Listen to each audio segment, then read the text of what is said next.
Ready for the Seahawks game. Oh, wait.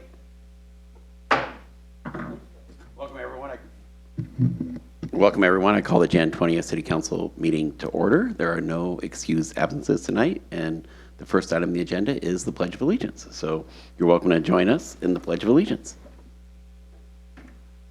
Pledge allegiance to the flag of the United States of America and to the republic for which it stands, one nation, under God, indivisible, with liberty and justice for all.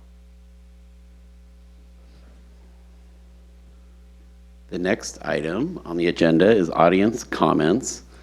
And tonight we have both a public hearing and then the general meeting. And so the first audience comments are for the general meeting, and then we'll have more audience comments related to the public hearing.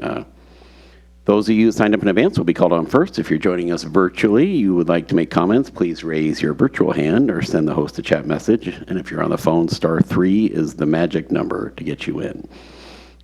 If you're in the room and did not sign up, there will be an opportunity for you to raise your hand if you'd like to speak before I close this portion of the meeting.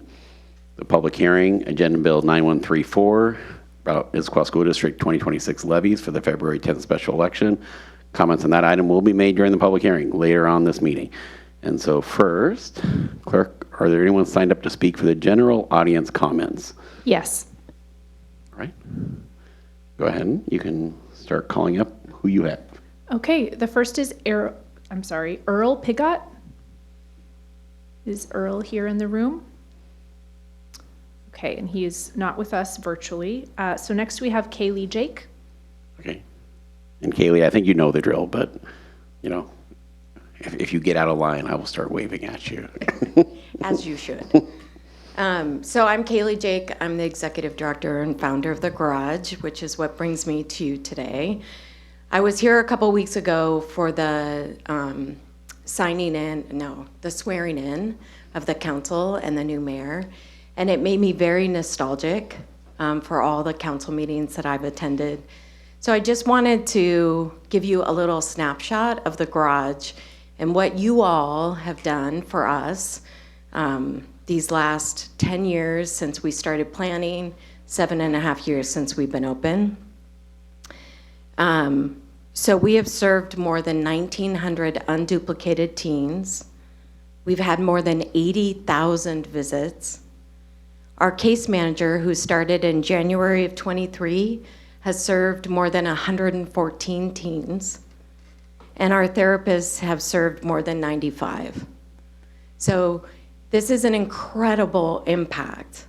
And I was thinking back on the first time I presented to you all, and I was so nervous.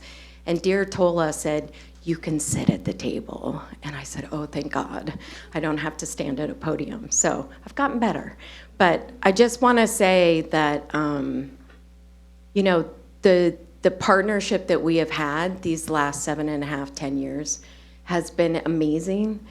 The teens that you've impacted with your support is a lasting impact. And I just could not be more proud to be in this city doing this work with you all. So I just want to say thank you. Thank you very much. And clerk. And the comments we're targeting for those who aren't as experienced as Kaylee is 3 to 5 minutes for the comments. But go ahead, clerk. Mayor, we had someone join us from the public virtually, and I just want to make sure that is not Earl Pigot, who is the person who'd signed up to speak first tonight. If that is you, Earl, please press *3, which will indicate to me that you'd like to make public comments. Otherwise, no one further has signed up in advance. And I'm not seeing any indicators from our phone and caller. Okay. Is there anyone else in the room who wants to speak for the general portion, not the public hearing? Okay. Not seeing any. So now we're going to move on to the consent calendar. I do not have any remarks on the consent calendar. Are there any committee chairs or chair designees who would like to report on any of the consent calendar items? Not seeing any. The consent calendar was distributed to the council in advance. If authorized, the items on the consent calendar will be considered together and approved in one motion. First, have the payables and payroll been reviewed? They have. That's affirmative. Does any council member desire to remove any items from the consent calendar and consider it under regular business? Not seeing any, so that brings us to that time for a motion. Council Thank President you. DiMichele, go ahead. Thank you, Mayor Mullet. I move that the council adopt the consent agenda as presented. Second. There's a motion and a second. All those in favor say aye. Aye. All those opposed, nay. And that passes unanimously. The next item of business is the public hearing. This is Agenda Bill 9134, Issaquah School District Levies, 2026, February 10th special election. And we're going to have City Clerk Tisha Geiser present this item. All right. City Council, this is Tisha Geiser, City Clerk. I'm here to just provide a very brief introduction to the resolution that you have in your agenda packet. So as you know, as elected officials, you have limited ways that you can weigh in on ballot items, but one of the allowable ways is to pass a piece of legislation at an open meeting. And the important thing at this open meeting is that both opponents and proponents of the ballot items have an equal opportunity to speak, and that applies to the public, and that also applies to you as members, which is why we've noticed this item as a public hearing tonight. So at your last council meeting, Councilmember Nichols made a motion directing the administration to prepare a resolution in support of the Issaquah School District's 3 levies, which are on the February 10th special election ballot. And so that is what is in your packet and what is before you tonight. As I just mentioned, there are 3 propositions on the ballot in February. I was briefly trying to pull up the summary titles of them. They were included in your agenda. So Proposition 1 is the replacement for educational programs and operations levy. Proposition 2 is the replacement capital projects levy regarding technology and critical repairs. And the third one is Proposition number 3, which is the school bus levy. The first 2 propositions are 4-year levies. The third one is a 1-year levy. And I understand that the school district estimates that the combined total of these levies would equate to $3.09 per $1,000 of assessed valuation. With that, I am open to questions. However, I think more fittingly, we do have some school district representatives here tonight if the council has questions following the public hearing. Thank you. Okay, we're now going to open the public hearing at 7:08. And so the same rules we mentioned before, if you're joining us virtually, you can send a message via chat. And if you're in the room and did not sign up, you will have a chance to speak after we call on the first few folks who did sign up early. And so, Tisha, do you want to call up the first of the signees? Sure. The first person who signed up in advance is Saviva Chiarelletti. Is Saviva here? Okay, the next person is Dorona Uzzle. Come on up, Dorona. Thank you. Met my wife many times, and Kelly, she's spoken highly of you.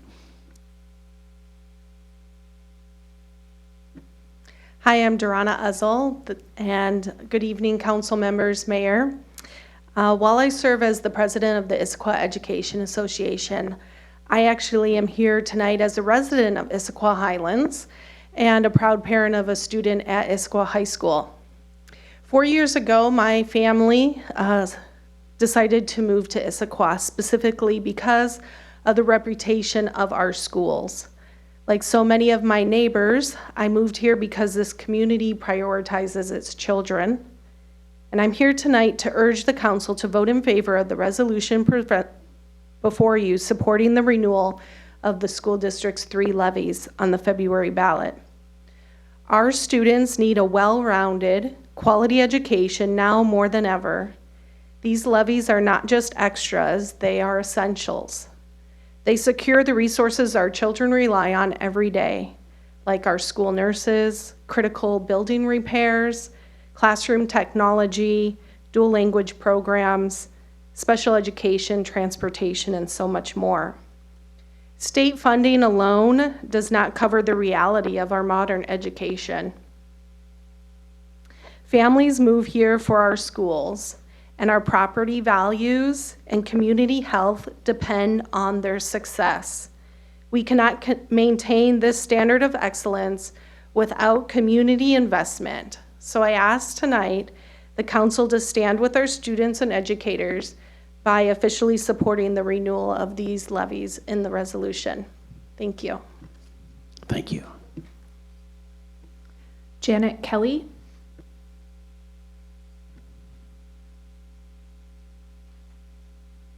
Janet witnessed Indiana Hoosier fans taking over the Sunset Ale House last night, which was fun. Go Hoosiers. Good evening, Mayor and council members. My name is Janet Kelly, and I'm here tonight to express support for renewal of the Issaquah School District 3 levies. By way of background, I have 2 children, one here tonight in the Issaquah School District. I'm involved in Volunteers for Issaquah Schools. I serve on the board of 2 organizations that have endorsed the levies, the Issaquah Schools Foundation and the Issaquah Chamber of Commerce. I've served on numerous advisory committees for development of the school bond and levy proposals for the last half dozen years in Lake Dorona. I moved here for the school system. My husband actually went to Challenger and Beaver Lake Middle School, so really rooted in this community, and I feel passionately as well about funding our schools. While I was not part of the levy committee this time around, I did do my own homework to understand how these levies would improve education for our students and teachers in the classroom. And I'm here tonight for 3 primary reasons that I believe will make a difference should the levies be passed. The first is academic opportunities are expanded. I think over the last few years, we've been asking more and more of our educators and our students and the school facilities themselves. And we've kind of lost sight of the core value of the educational system, which is academic opportunity.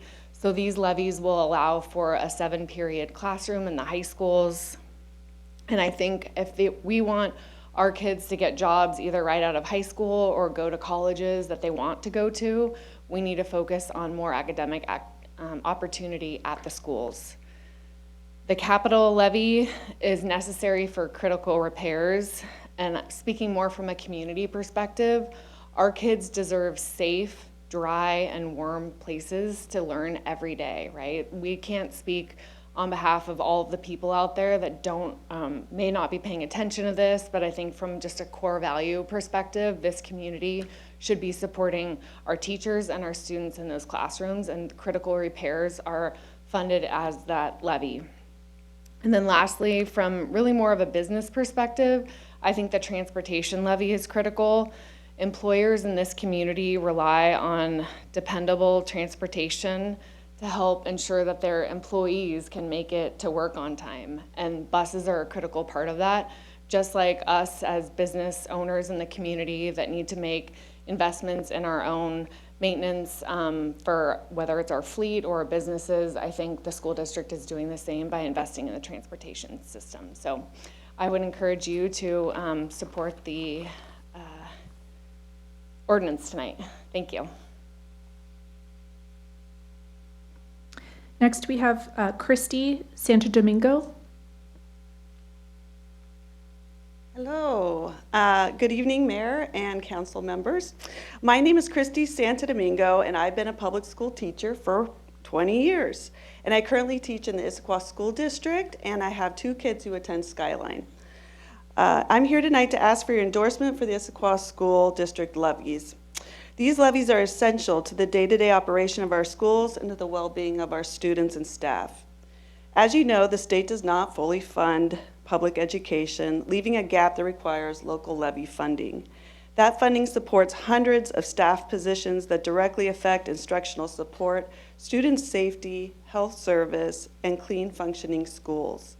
As an educator, I see the positive impact of the EP&O levy firsthand. I see it when students have access to counselors, when they need to see the school nurse, when they receive special education services, and when students can participate in athletics clubs and activities that keep them connected and engaged. The capital levy maintains our existing buildings, funding critical repairs, safety upgrades, and technology, not new construction. The transportation levy ensures students can get to and from school safely and reliably. If these levies do not pass, the outcome would be catastrophic for our schools, resulting in deep cuts to staff, services, and programs that students and families rely on every single day. These are renewal levies. They maintain the current tax rate. Ballots are arriving this week. Election day is February 10th. A yes vote means stable schools, supported educators and staff, and safe, welcoming learning environments for our students. I respectfully ask the Issaquah City Council to endorse these levies and stand with our students, families, and educators. Strong schools means strong communities. Thank you for your time and for your commitment to public education. Thank you. Thank you very much. Kurt Strickland.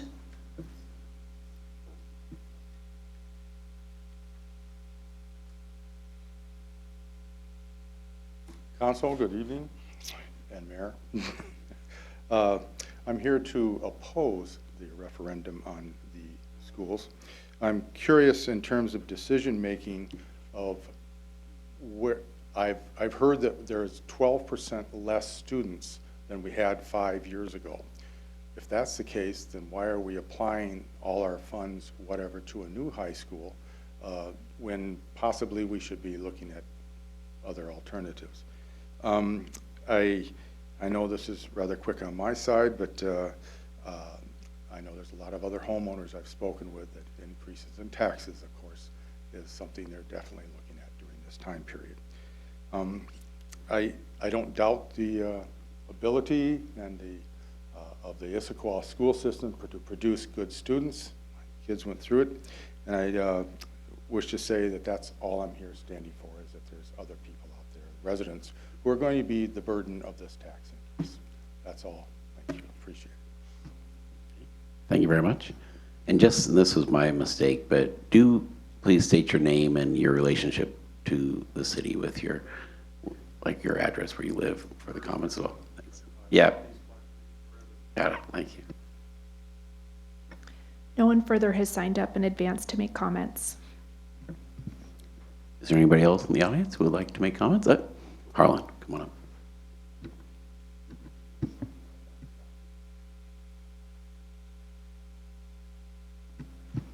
We're city council. We don't do homework, Harlan. Come on.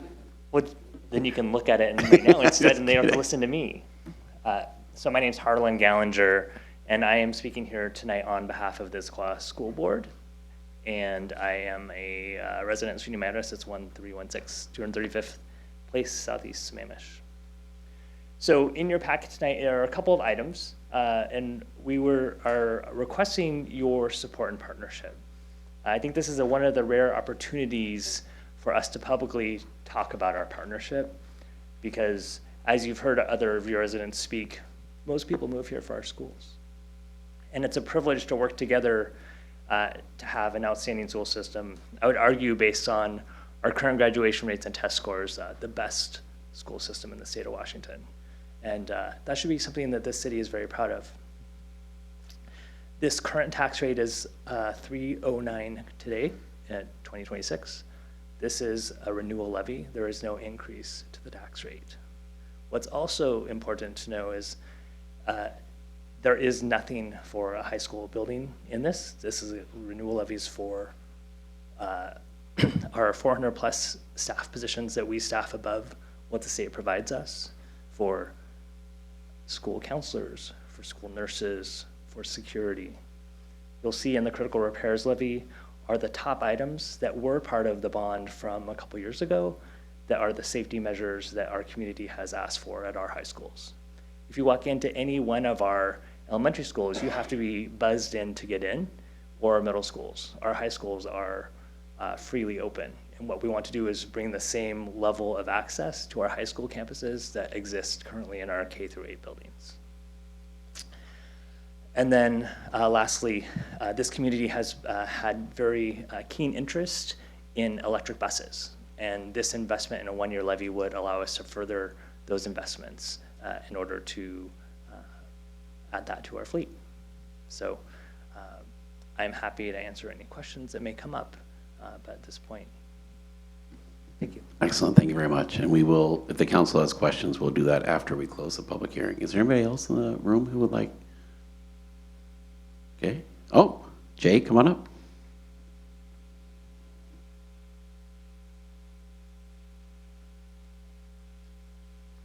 My name is Jay Sternoff. I live at 22611 Southeast 44th Place in Issaquah. My first experience in the Issaquah School District goes back some 50 years.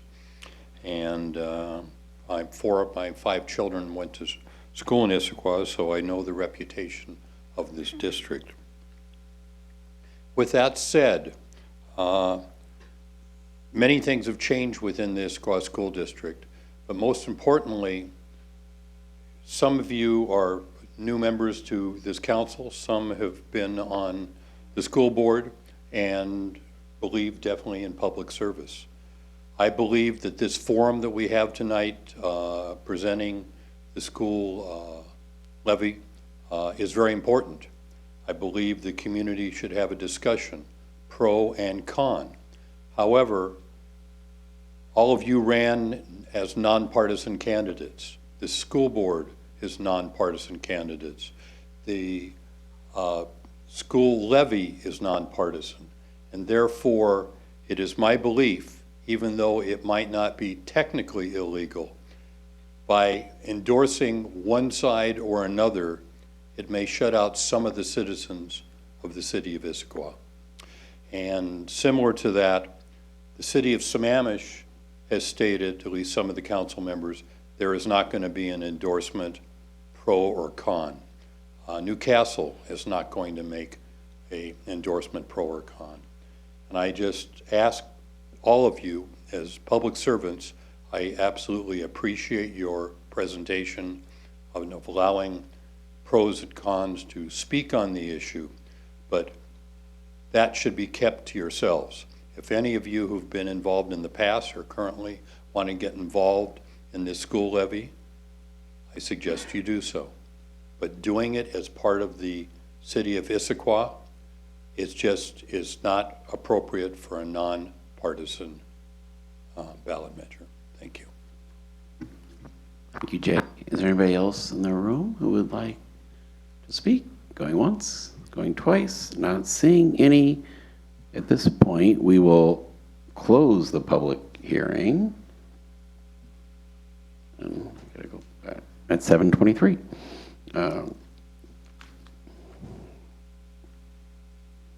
Okay, now we're to City Council. Does the council have any questions they want to ask at this point in time?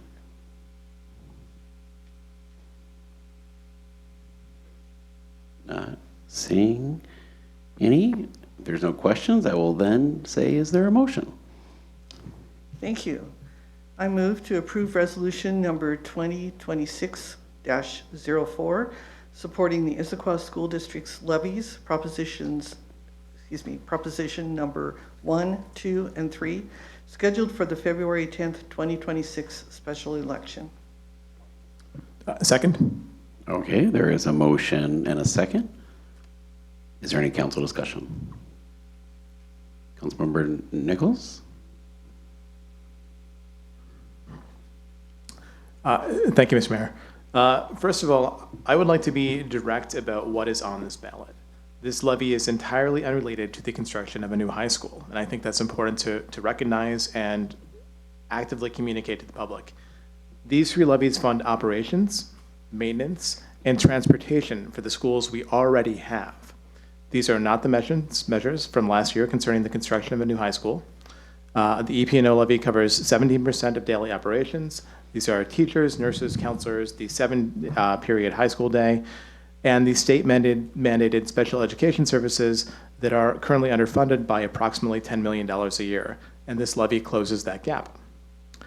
The capital levy fixes aging infrastructure. Capital does not mean new construction. It means critical repairs. I have stood in a portable classroom during dropping off my kids, felt something dripping on me. I've looked up and realized the roof was leaking. These things happen. These are old buildings. It's understandable that they happen, but we have to pay to continue to repair them.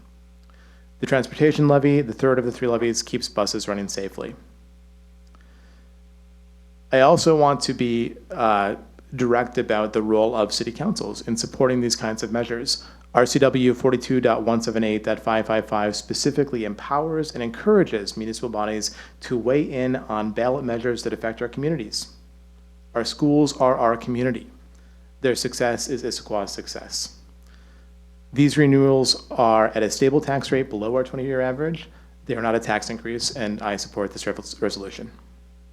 Thank you very much. We're not going to call on people as I thought I saw the microphones go up. I may be slightly out of order. Council President, Dee Michelle. Thank you so much.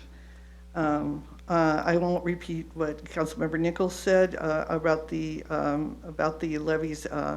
They are renewal levies. They do not raise the tax rate at any by any means, and they are really, really important. They are 17% of the annual funding coming from local levies that support our schools.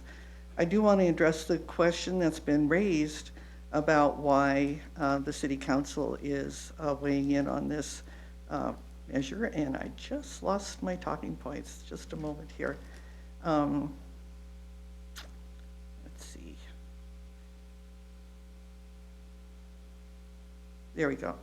The question is always raised, why is the city engaged in supporting school funding? And my answer is simple but twofold.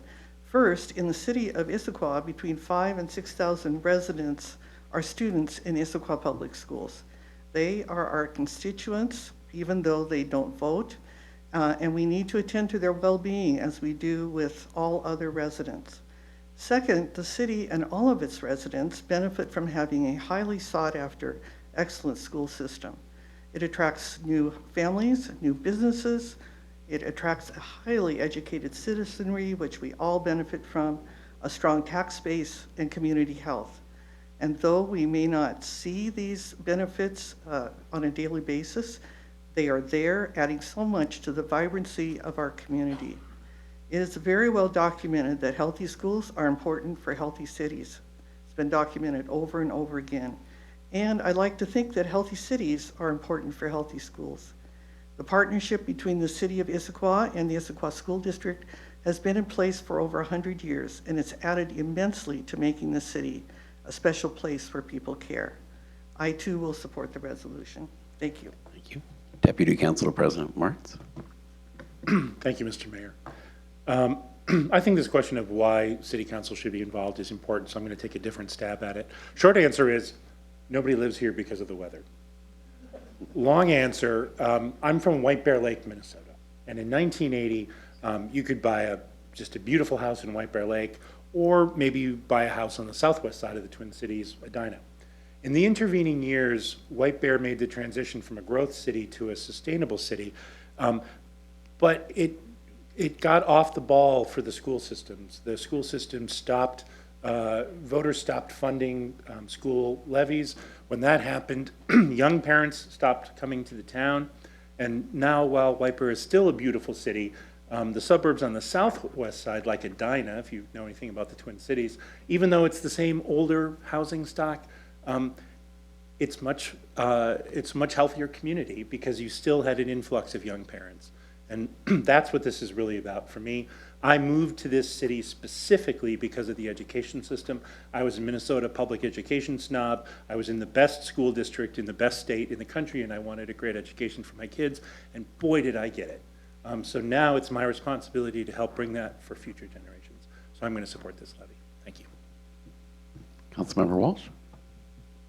Thank you. Gosh, going after these three speakers, you've said it beautifully, that this is a city responsibility to understand that our community thrives, not just because of the roadways and the parks and the sewer infrastructure that we provide as a city, but also the things that we do to draw in new residents and to educate our future workers. And so I will just echo many of those things, echo the idea that many of us moved here because of the great schools, and that is a commitment that we need to continue to make. And then from my perspective as a parent of a student at Gibson Eck, which is directly funded by this levy and the school district CTE programs, I just really recognize that the state level of funding does not provide what our community expects in the quality of education. And if these levies do not pass and other similar funding does not pass, I think our community would be absolutely shocked at the losses that our students would have to go through, and thus that would hurt our reputation as a community and our ability to bring those in. So I recognize the importance of these 3 levies, and I will support this resolution. Thank you. Councilmember Jang. Great. It is very hard to go after such amazing speakers, but I guess I'll talk a bit about my experience with this levy. So I had the opportunity to serve on the Community Levy Advisory Committee with Councilmember Nichols. And through that process, really, we dove into detail over 6 long meetings into what exactly is in the levy. And, the capital repairs, it's like there's a roof on a school that is 30 years old that is leaking. The kids are getting dripped on, or they have to put buckets in the classrooms. That's not a good learning environment. That is not what our community expects, and we need to fund those. There are also things in the original proposal that we removed. For example, having Wi-Fi on school buses, that seemed a bit extraneous. That's not in there anymore. And so there's also things that would be really great that were not in there because of the focus on fiscal sustainability and staying within that $3.09 per $1,000 of assessed value tax rate. For example, expanded bilingual education, I think would be awesome, but in this levy, that's not something that was able to be included due to the other pressing priorities. So I think, based on those discussions that we've had in that group with dozens of other members of the community representing educators, community members, elected officials, I think what we ultimately came to was a good compromise of, making sure that we have the educational opportunities that our community expects, of why folks moved here for our kids. And I also want to mention, what Director Gallinger mentioned, which is the partnership between the city and the school district. I think, for those of us who are in local government, sometimes we can get into this mindset of, oh, this is a school district thing, or this is a city thing. But to the average member of the public, people want local government that works. We want kids to be able to go to school. We want kids to be able to go to school and stay safe, warm, and dry in their buildings and learn and all those types of things. And so for us as a city and school district, I think there's a lot more opportunities to work together to get outcomes that serve our community in the best way possible. And I think in this way, showing support for funding our most important educational priorities that are not sufficiently funded by the state is a key part of maintaining that partnership. And I look forward to working more closely with our school board members moving forward on other topics of interest. So I will be voting to support this as well. Thank you. Councilmember Joe. Thank you. I'm going to talk about the educational programs and operations levy. I have 2 kids, 2 young adults that are in the system right now. One's 19 and one is 16, and both of them have struggled with mental health issues and have needed counseling and support during their time in schools. And we struggled as parents to get them the support they needed in the schools, and what the school district had was basic, but it was enough. It was enough to get things settled down, diagnosed, so that we as parents could then help our kids. My eldest had to go through the alternate program of going to Running Start, Bellevue College, rather than going through the high school system. But the support system was there to help her launch with that. And I owe a great debt to the school district for doing that. My youngest has a condition which zaps his energy daily. It's called POTS. And the school district has been very accommodating for his health condition as well as his ADHD. The education programs and operations levy is not enough. We heard from Kaylee Jake this evening that the garage provides mental health programs for students, and they went through the numbers and the people that go through counseling. What she didn't mention is that the garage now has one of their counselors in the school, at the high school and at Gibson Neck on a regular basis, working with the school, because that program needs to be augmented and the two need to work together. This education programs and operations levy will then allow that to continue to happen, will give the basic foundation for people that are having trouble, and I think it's very important that we continue to do that. Also, the 7 period school capacity is very important. My youngest loves to sing, and it's the only thing that's kept him grounded in school and allows him to still go to school. He goes to 0 hour for his choir, and we have to get him there at 7 in the morning, 4 days a week, and it is a pain. But because he's doing that, and because he's been in the program in the high school for 2 years, I've seen him grow in different ways that he wouldn't get from a sports program or from any academic program. So these added things, what we think was added things in this levy, are so important to allow our school district to maintain a high level of service and a great level of education for all of our people, all of our children, all of our young people growing up in this community. And I hope that everyone would vote for it as I am this evening. Thank you. Thank you very much, Councilmember Joe. With no further discussion, the motion before the council is to approve resolution number 2026-04, supporting the Issaquah School District levies, proposition numbers 1, 2, and 3, scheduled for the February 20th, 2026 special election. All those in favor, please say aye. Aye. All those opposed, nay. And that passes unanimously. And thank you, Martin, from the school district, for being here to answer questions, but they did not need to phone a friend tonight, but we appreciate you taking the time to show up just in case. We'll now move on to regular business, ID 1956, informational update from WSDOT on the Fish Passage project. And here's a spoiler alert for the council. There is road misery ahead for Issaquah residents in 2026. So I would advise you pay attention so you can understand the level of road misery that's coming. And Public Works Director Emily Moon.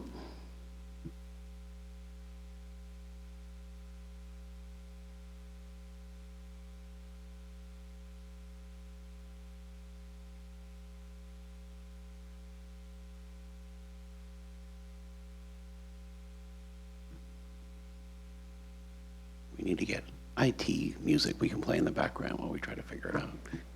Something calming and relaxing. That's right. There we go. Good evening. I am Emily Moon, the Public Works Director. I'm joined this evening by a few people on the project team. Matt Ellis, our Utilities Engineering Manager, is with me. We also have a representative, Matt Rue, from Atkinson, the construction company that is the contractor for WSDOT. And we have Chris Brown, who is our city liaison. That's the best title I can come up with for him, but he's our primary conduit with WSDOT, a city contract entity that is helping us facilitate this project.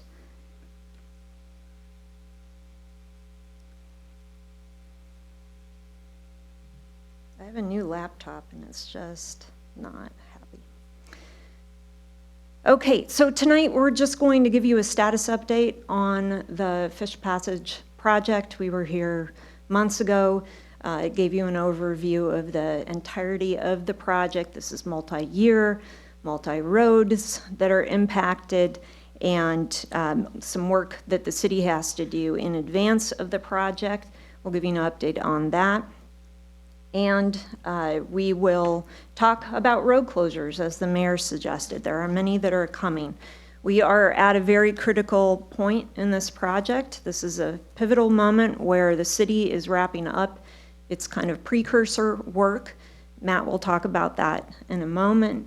And we're ready for WSDOT to start their construction activities. You may have noticed some work already in the I-90 median to prepare for that.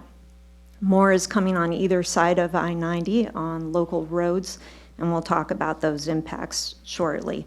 But just a reminder, this project is being undertaken as a result of the federal injunction. All the work needs to be completed by 2030, so we have many years of disruption in our community ahead of us.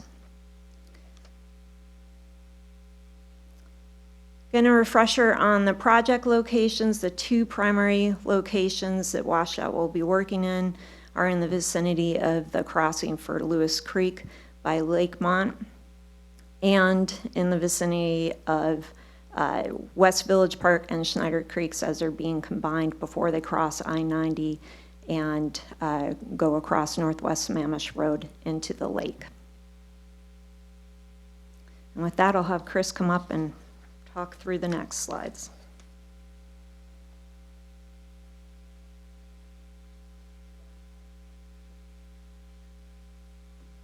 All right, thank you very much. I'm just going to quickly talk about what we're looking at for construction. As Emily mentioned, it's going to be a couple years of fun. 4 new bridges. We're going to have a new roundabout, and I'll show you a picture of all this stuff here in a minute so you can understand what we're talking about. We are going to have detours in place, especially when we do the local road work. There'll be some local street closures at the same time to get that done.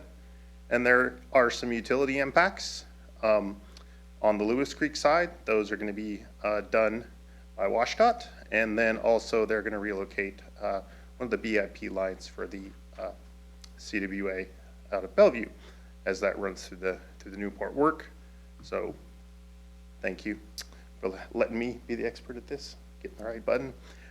So this is a photograph of the area. So you can see starting from Lakemont, there's going to be a new connection at that point, and then you're going to cross over the first bridge there at Lakemont, that white parallelogram there you see on the page, and then further to the east is the new roundabout that's going to be built. So that takes care of the roundabout in one of the bridges. The next 2 bridges are up on I-90 eastbound and westbound, which is the work that Atkinson's currently preparing for. And then the last bridge in this sequence is on Westlake Sammamish Parkway, and the relocation of the Issaquah water line will take place in that location. Are there any questions on that slide? People? Sure, I'll go back. Deputy President Martz.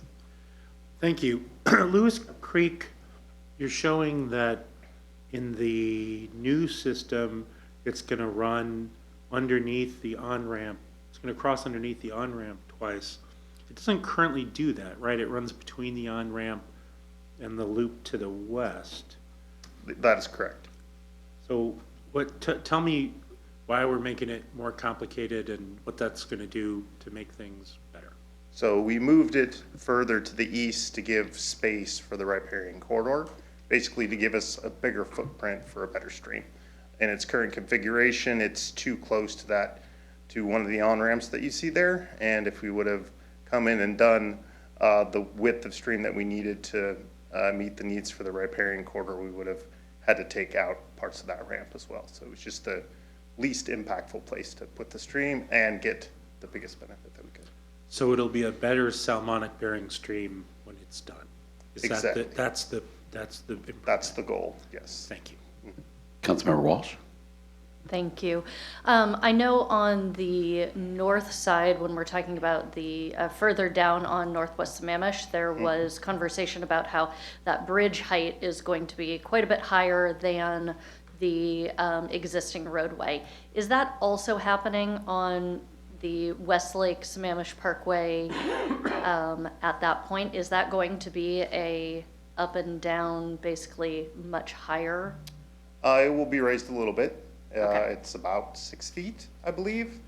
And the purpose of that was just to increase sight distance. So as you're coming around that corner, you can see better. And again, as you mentioned, to get the stream up high enough to where that there's enough passage underneath. Yeah, so that there's stream. light underneath the bridge. Okay, so Yeah. even that small of a bridge on that Westlake Sammamish Parkway is going to raise 6 feet Yeah, and at the then peak, reduce yeah. back down. Yep, and then goes back down. Okay, thank you.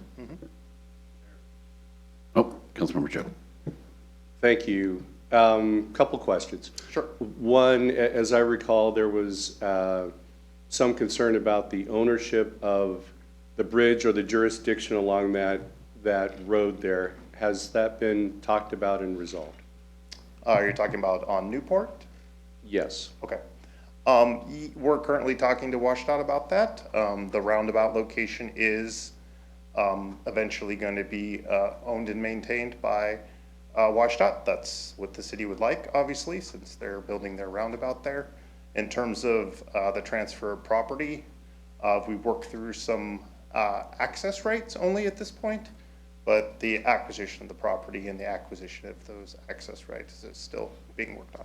So just so the audience at home can understand, we're talking about the section of road between Lakemont and the roundabout. Is that correct in terms of whether that was going to be city-owned or whether that was going to be controlled and owned by the state? Is that correct? Yes, in this area right here.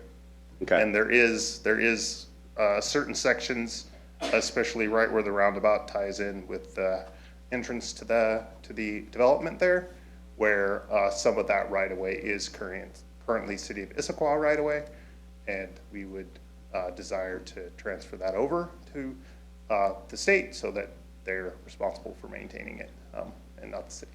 But that has not been resolved up to this point, is that correct? No, it is not. Okay. As I mentioned, access rights along here, because they wanted to limit access rights just to make sure that the roundabout could operate safely, and that process is ongoing, but we still have yet to hear from the state on the acquisition of the particular parcel. Okay, thank you. When I was looking for an apartment, I looked at the nice apartments that are right there just to the south of the roundabout.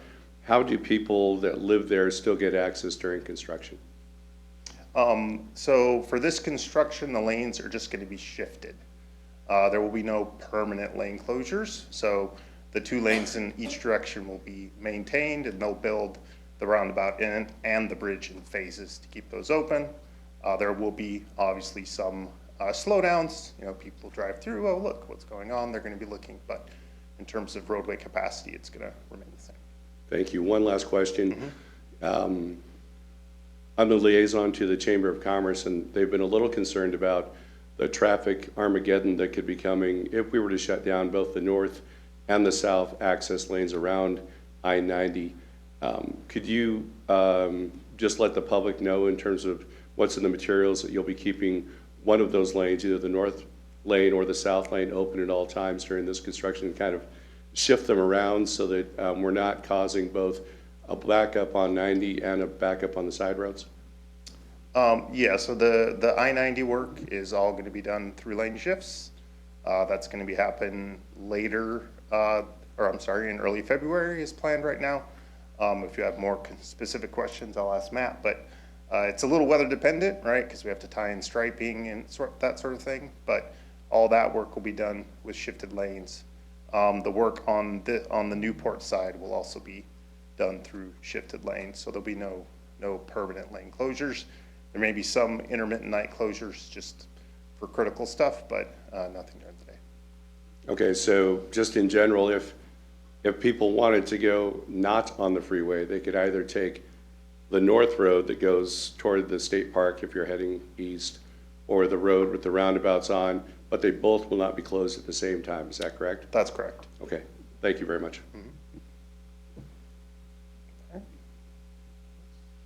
Oh, Councilmember Nichols. Go ahead. Oh, sorry, can you go back to Matt for a second? Yep. Okay, this is a very detailed question. If you don't know the numbers, it's okay. But looking at Westlake Sammamish Parkway Southeast, I wanted to know if you know how wide that section is. And the context for this is that I'm very interested in understanding the impacts of this particular project on the related multimodal transportation improvements that we would like to do in that area, specifically bike and pedestrian improvements, and the phasing associated with that, and just understanding the magnitude of how big is this thing. Do we really need to delay some of those improvements for this in particular, or do we not? Understanding just physically how big is this thing would, I think, be helpful for that conversation. Yeah, and so you're talking about in terms of the width of the bridge there in its final configuration, or the current width of the road? Yeah, so left to right in the orientation of this photo, what kind of real estate are we talking about there in the very top section? Yeah, so on Westlake Sammamish Parkway, you've got a lane in each direction. I'm not sure how wide it is. My guess is probably around 11 feet. And then you've got 4 to 6 foot shoulders on either side of the roadway in that area. Further to the east on Northwest Sam is where those multimodal improvements, at least in the near term, are going to be occurring right after this project is over. But I think you're probably referring to future improvements, correct? To the section of road between north on Westlake Sammamish property. Is that correct? Really, any improvements, and I don't want to I don't want to make it go there right now. But just so how long of length of roadway is this that we're talking about? So. Oh, that we're modifying here? Yeah. It's fairly short, so it starts right at this intersection basically, and that's where the road starts to be lifted up a little bit. Sorry, let me get it to the right spot. I couldn't see it on my screen. So from this intersection here, and then you go over the bridge, and then basically the road ties back in just before the driveway of this house right there. If you can see that. Yeah, it would be, again, I don't want to put you on the spot right now. I appreciate you probably don't have this number, but since this is a infrastructure project that may be delaying some multimodal transport improvements, it would be good to understand the magnitude of that. If that's 50 feet long, 100 feet long, et cetera, we can maybe address that at a future time. Yeah, I can follow up with Emily. We can get you some exact numbers if you want. Councilmember, we have done our best to try to make sure, especially on the eastern portion of this project, that there's forward compatibility to the city's Northwest Sammamish non-motorized improvement project. Further to the west, this is not within the project locations for that same multimodal project that has been designed at this point. Certainly future, we are hopeful that we can extend those non-motorized improvements all the way to the city boundary on the west side. So we have an eye toward that. We have what real estate we have to work with, but as we are working with Atkinson and WSDOT, we have expressed to them what our desires are for that segment, and we hope to have preserved enough space to provide for that non-motorized mobility in the future. But we can get you some exact cross-sections so that you'll have a better sense. Okay, go ahead, Chris. You can keep going to the next slide. Okay. So we'll jump to the next slide. Again, I'll talk to this stuff on the picture as well. Again, it's about a 2 to 3 year process. This is for West Village Park and Schneider. This includes 3 bridges, and we'll show you the stream alignment. And this also includes a local road bridge, Northwest Sam Road. Again, we're going to have, we will have a full closure on Northwest Sam, and I'll talk about that in a minute. And there will be detours and local streets closures as well. There was utility impacts. That sewer is nearly relocated on Matt's project, which we'll talk about in a minute. And then the city water on the Northwest Sam Bridge will be relocated by WSDOT. And then just ongoing coordination with the non-motorized project, which will follow on the heels of this project after the bridge is built. So this is the other project. You can see, and I'll try to put this on you can see the stream coming down here, and then all this blue line that you see is going to be rebuilt stream bed. So the West Village Park stream here, and the one coming in from Schneider over here, if I can get the mouse to slow down, will be combined, and then the 2 orange sections that you see there, and then the last bit of orange here on the top are the 3 bridges on I-90. So you've got one for I-90 eastbound, one for I-90 westbound, and then a new bridge on Northwest Sam. Similar to the work on Lewis Street, the I-90 work, bridge mainline work, will be done in lane shifts, similar to what you're going to see on at Lewis Creek. So those will be moved over. So traffic will just be shifted there. On the Northwest Sam Bridge, that will require a full closure, and right now that's planned for about 120 days. As you mentioned, the road on the other side will remain open, so those 2 routes are not closed at the same time. And then there's a new stream alignment, basically from the top of the Jordan section there, all the way down to the lake. Councilmember Joe. Thank you. I'm one of the representatives to Cascade Water Alliance, and the Bellevue Issaquah pipeline runs through that area. Could you talk about the impacts to that pipeline and what's being done to help mitigate them? There's no direct impacts on the Schneider side of the crossing. The only impact there is one of the city's water lines, but the VIP line is being relocated on the Newport Bridge, and that's currently in design with them, and we're working with their team to, WSDOT is working with that team to get that redesigned, and again, that will happen in the second phase, essentially, of the bridge construction at Newport with the shifted lanes. Obviously, we have to have a bridge to put it on, and then it'll get put on that bridge, and then they'll build the other half. But no direct impacts on the Schneider side of things. Okay, and one of the other pieces of the conversation was who was responsible for moving that pipeline and who was going to be paying for that. Have we sorted that out? Yeah, for the one on Newport, that has been sorted out. The other section of Newport that was more controversial, that was removed from the project, and that's still an ongoing discussion with the state, and that is for the bridge that we're not going to actually build, and that's this little white section right here. So that's an ongoing discussion with the state that's yet to be resolved. Okay, thank you for the information. Appreciate it. Councilmember Jane. Going off Councilmember Nichols' question earlier, so I was trying to figure out where exactly on the map this is, and I think it's a little tilted, so I got briefly confused. But so to clarify, this orange section is the one that is basically the barrier to us doing the Northwest Sammamish motorized improvements because, or not, sorry, non-motorized improvements, because that project is basically going to go until, east from 193rd Place Southeast, is that correct? And then this other Lewis Creek one, it's farther to the west, so that's not related to the Northwest Sammamish non-motorized improvement. Okay, that was my only question. I was just making sure that my understanding of that was correct. You are correct. Thank you.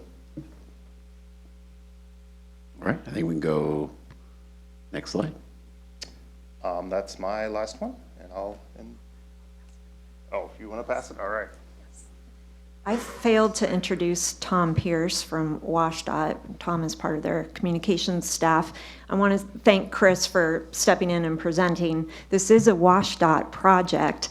The city is very active in helping to facilitate, especially communication efforts, but this is a moment in time where we are switching from city's precursor activities like relocating the Newport sewer and handing it over to WSDOT to make sure that WSDOT can carry forward the rest of the project. But as you have seen, Chris has been a phenomenal liaison for the city.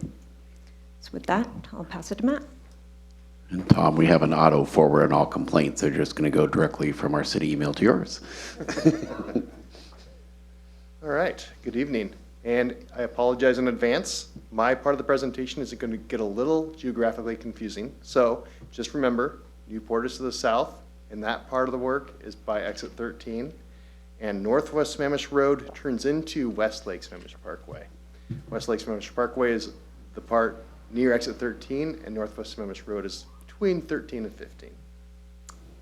All right, this is the project this is the Newport Sewer Relocation Project. And this is the project that the city needed to complete to support the Fish Passage project at Schneider and West Village Park Creek. And to give a very brief summary, the sewer line collects all sewer for properties in the southwest quadrant of the city, including Montreux, the Lakemont Orchards condos, and Sammamish Hills condos. The sewer line originally traveled through the WSDOT right-of-way. WSDOT plans to reroute West Village Park Creek, as Chris showed on the last slide, and required the realignment of the sewer line. The sewer needed to be rerouted to city right-of-way within Newport Way. Unfortunately, due to the depth of the sewer main, challenging soils, and presence of a hill that we needed to go through, we needed to utilize a special boring process to complete the work. This included boring pits that were 30 feet deep, as you can see in the picture. and utilizing a special boring process that used a much larger boring machine than the sewer main that we installed. So, for context, we used a 54-inch casing pipe to carry a 12-inch sewer main. And you can kind of see the guy at the bottom of the pit there driving that boring machine, and there was a guy inside scooping things out. All right. So the new Newport Sewer project is on track. All boring is complete and the sewer pipe is in. They just completed the pouring grout between that carrier pipe and the sewer main and are presently starting to backfill around the deep manholes that are being installed. The closure will last until February 15th as they complete all punch list items, complete the backfill, and restore the roadway. The WSDOT Fish Passage project is in the middle of design and beginning to do some work on the freeway to shift traffic into a new alignment as the bridges are installed. Work is progressing in the design of the two stream crossings at Schneider, West Village Park Creek, and Lewis Creek, and I will present on a later slide the schedule for each of these. At the same time, the city is working on the design and preparation for construction of both the new Northwest Mammoth Road non-motorized improvement project and Phase 1 of the Newport SR 900 to 54th Street project. The utility improvements are currently undergoing for the design of both roadways, including a new water line on Newport Way and the replacement of water and sewer in preparation of the SR 900 Phase 1 project. And those are city utility projects. The city is actively coordinating with WSDOT and all third-party franchise utilities that need to be relocated for all the above projects. One challenge that I will be highlighting in a few slides is the traffic impacts necessary for these utilities to relocate and coordinate to ensure simultaneous closures don't occur at the same time, potentially stranding residents without a safe and clear point of ingress or egress from their neighborhood. As I mentioned, the I-90 median preparations are set to occur in the next couple of weeks to shift traffic over so WSDOT's design builder, Atkinson, can come in and build their bridges. This will require exit closures and lane reductions on the freeway, but that's only overnight for like one night. And that'll happen in mid-February for the two times that they shift things over.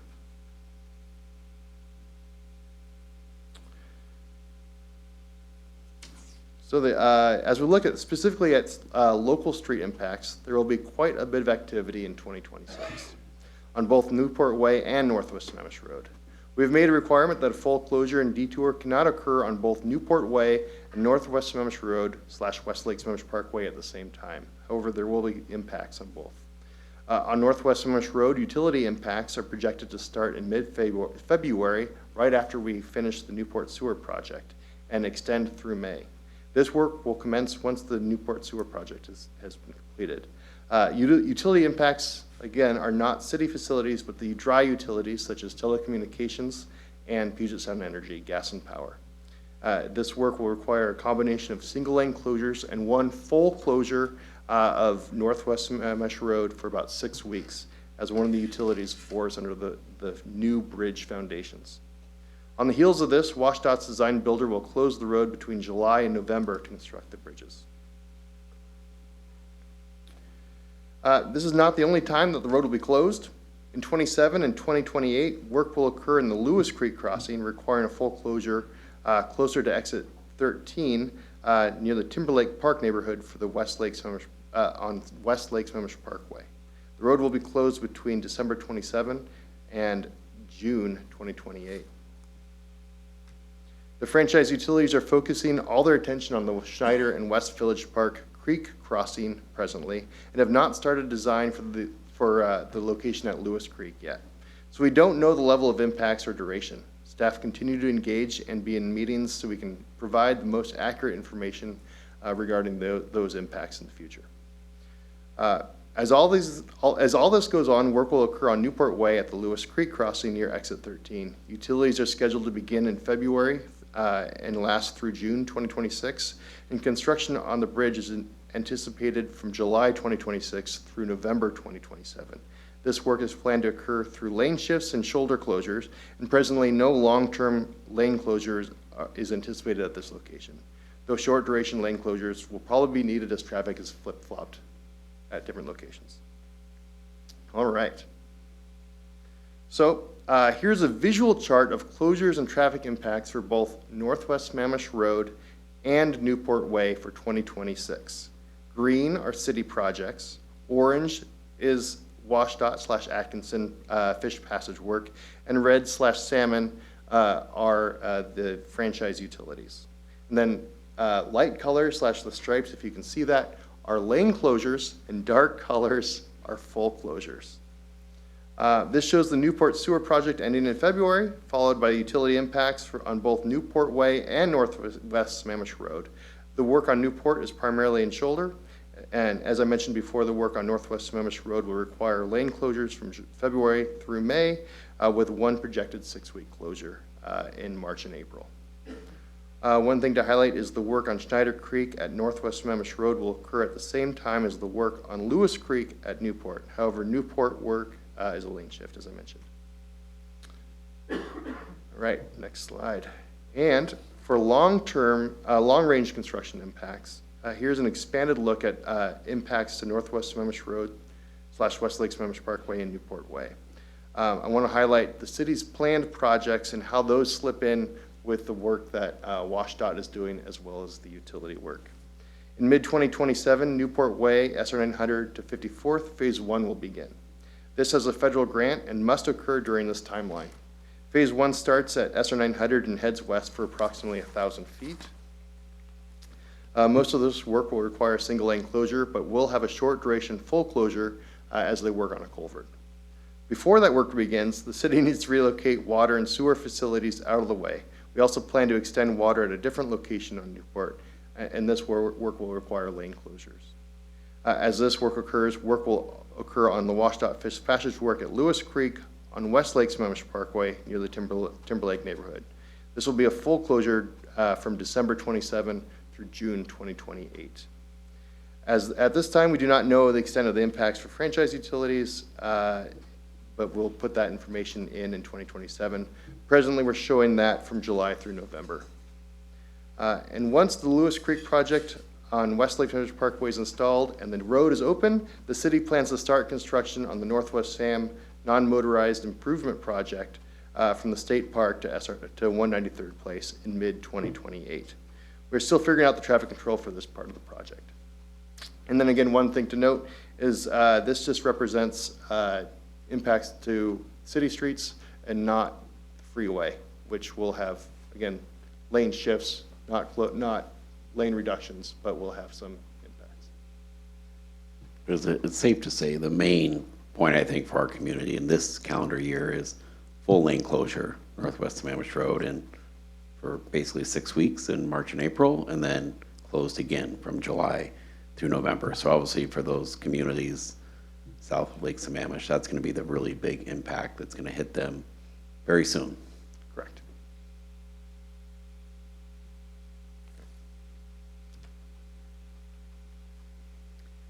Okay, Matt talked a little bit about this, but just to underscore, there's a lot that we are trying to orchestrate. Utility replacements for our own road projects and other projects, pavement management on Newport Way Southwest, and then Phase 1 of the Newport Way SR 900 to 54th project. So we are keenly aware of our own timetables and are working very closely with Atkinson and WSDOT to make sure that we can achieve all of our goals on the construction front. Wanted to also share that we are doing all that we can to try to get the word out. It is a complex picture. We've given you all the nitty-gritty, ugly details tonight. We are going out into community and trying to give simplified picture, try to give as much certainty about when things are happening so people can plan.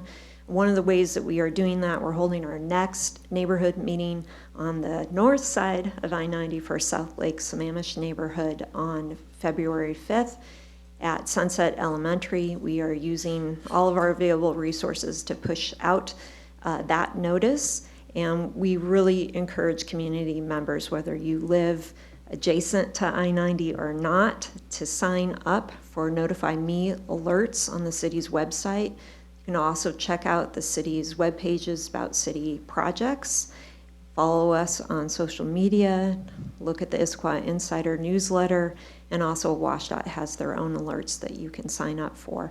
But we just highly encourage everyone to try to access as much information as you can, because timetables change, some are weather dependent, and we'll do our best to get the word out. But as much as people can also help self-service a little bit, that would be great. And with that, happy to take any additional questions. Any questions? And I think, Councilmember Nichols, I think it's very clear, once the window in mid-28, I mean, the plan is to definitely do the non-motorized improvements from, you know, the State Park to 193rd. I think that is full steam ahead, and it will happen, I think, as quickly as we can try to make it happen, given all this other work that's going on. Councilmember Joe. Thank you. Director Moon, could you give just a little preview of the parties that will be at the meeting at Sunset Elementary?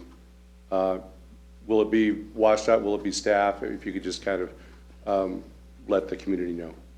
Absolutely. So we will have representatives from WSDOT, from Atkinson, and then city staff will be there. And we'll be talking not only about the Fish Passage project, but about city projects that might be of interest to that neighborhood in particular, and that would include the Northwest Sam non-motorized project.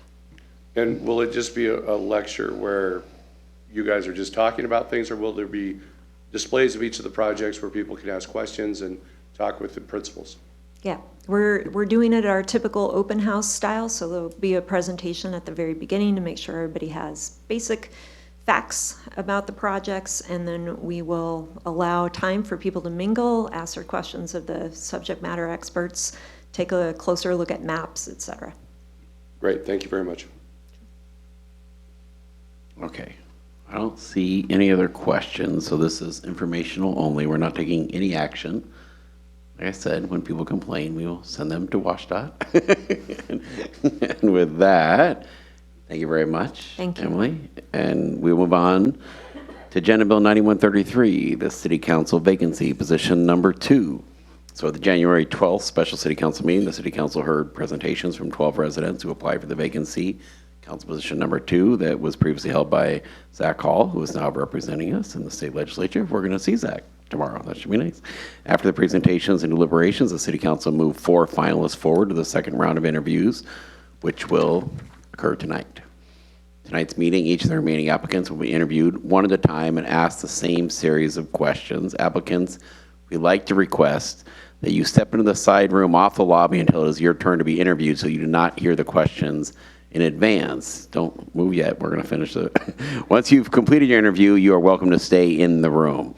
After the interview, the City Council will go into executive session, which is a closed session where they can discuss the qualifications of the applicants. After the closed session, we will reopen the public meeting. The City Council is then expected to vote to make the appointment. That person will then be sworn in and take their seat at the dais, right, in real time. And Council President, would you like to discuss the questions or interview timing with the City Council before we begin the interviews?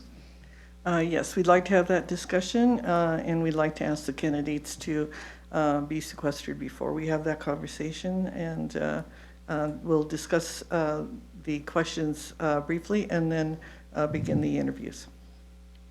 Should I share them with the order of the interviews yet, or should we wait? I think that's okay. Share? Yeah, go ahead and share So the order. we had the city clerk do a completely random draw of what the order would be. And it came up with Katie Hurt, Paula Dare, Landon Halverson, Jeff Newell is the order of the 4. But we will ask, I think as Council President DeMichelle said, if all 4 can step out now so we can chat about these questions, and then we'll get you back in as quickly as possible.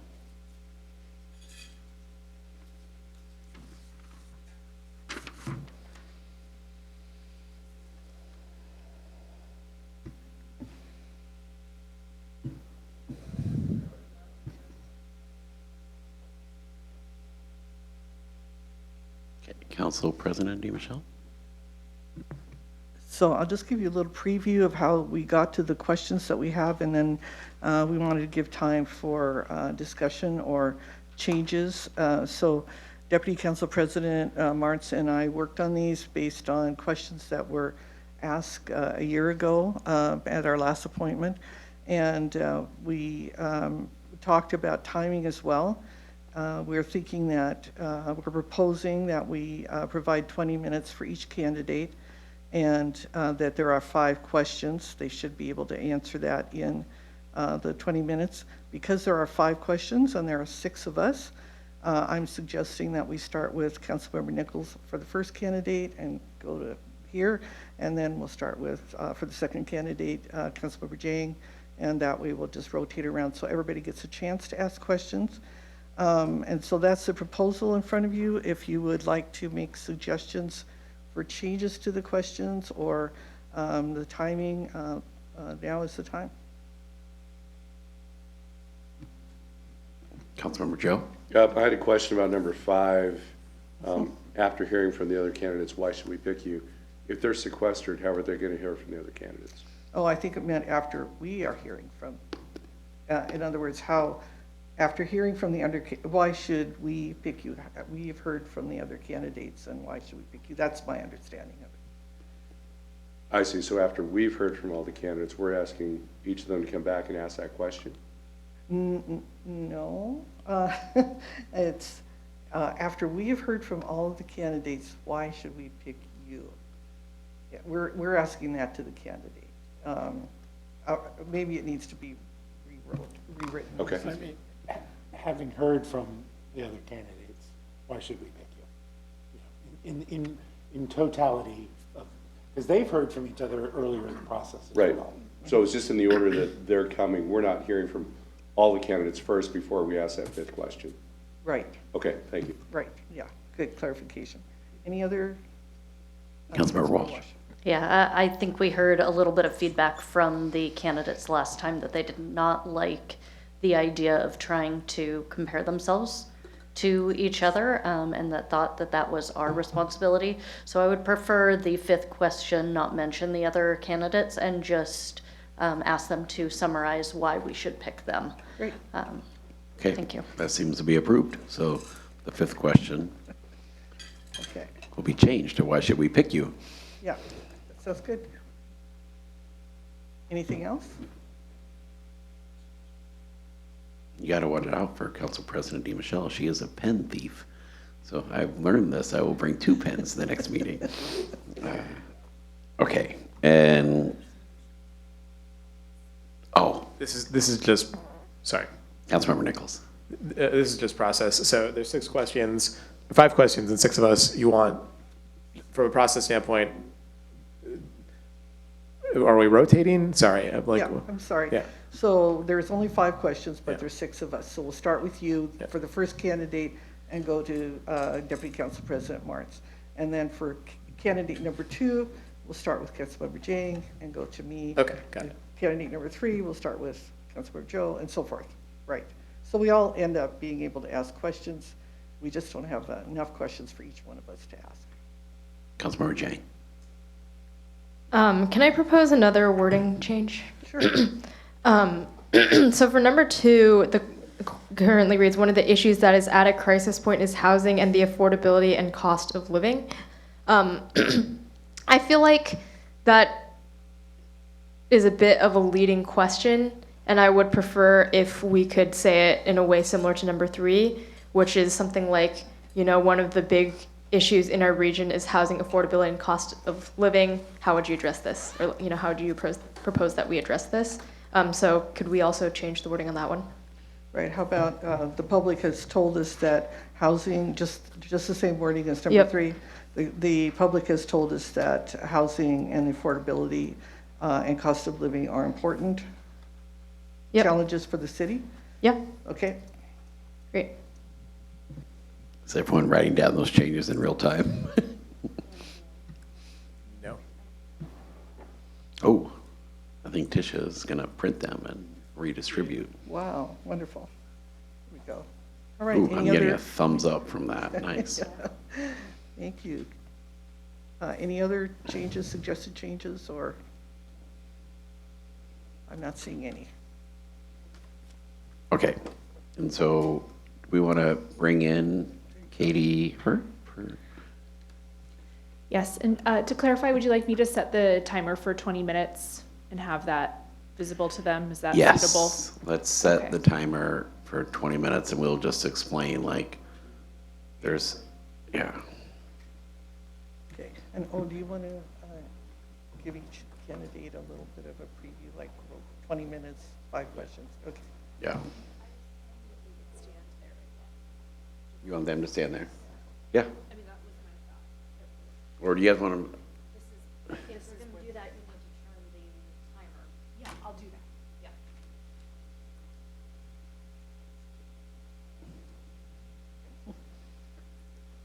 Yep, I think, Katie, we were just discussing your location. I think the first vote we made was over there.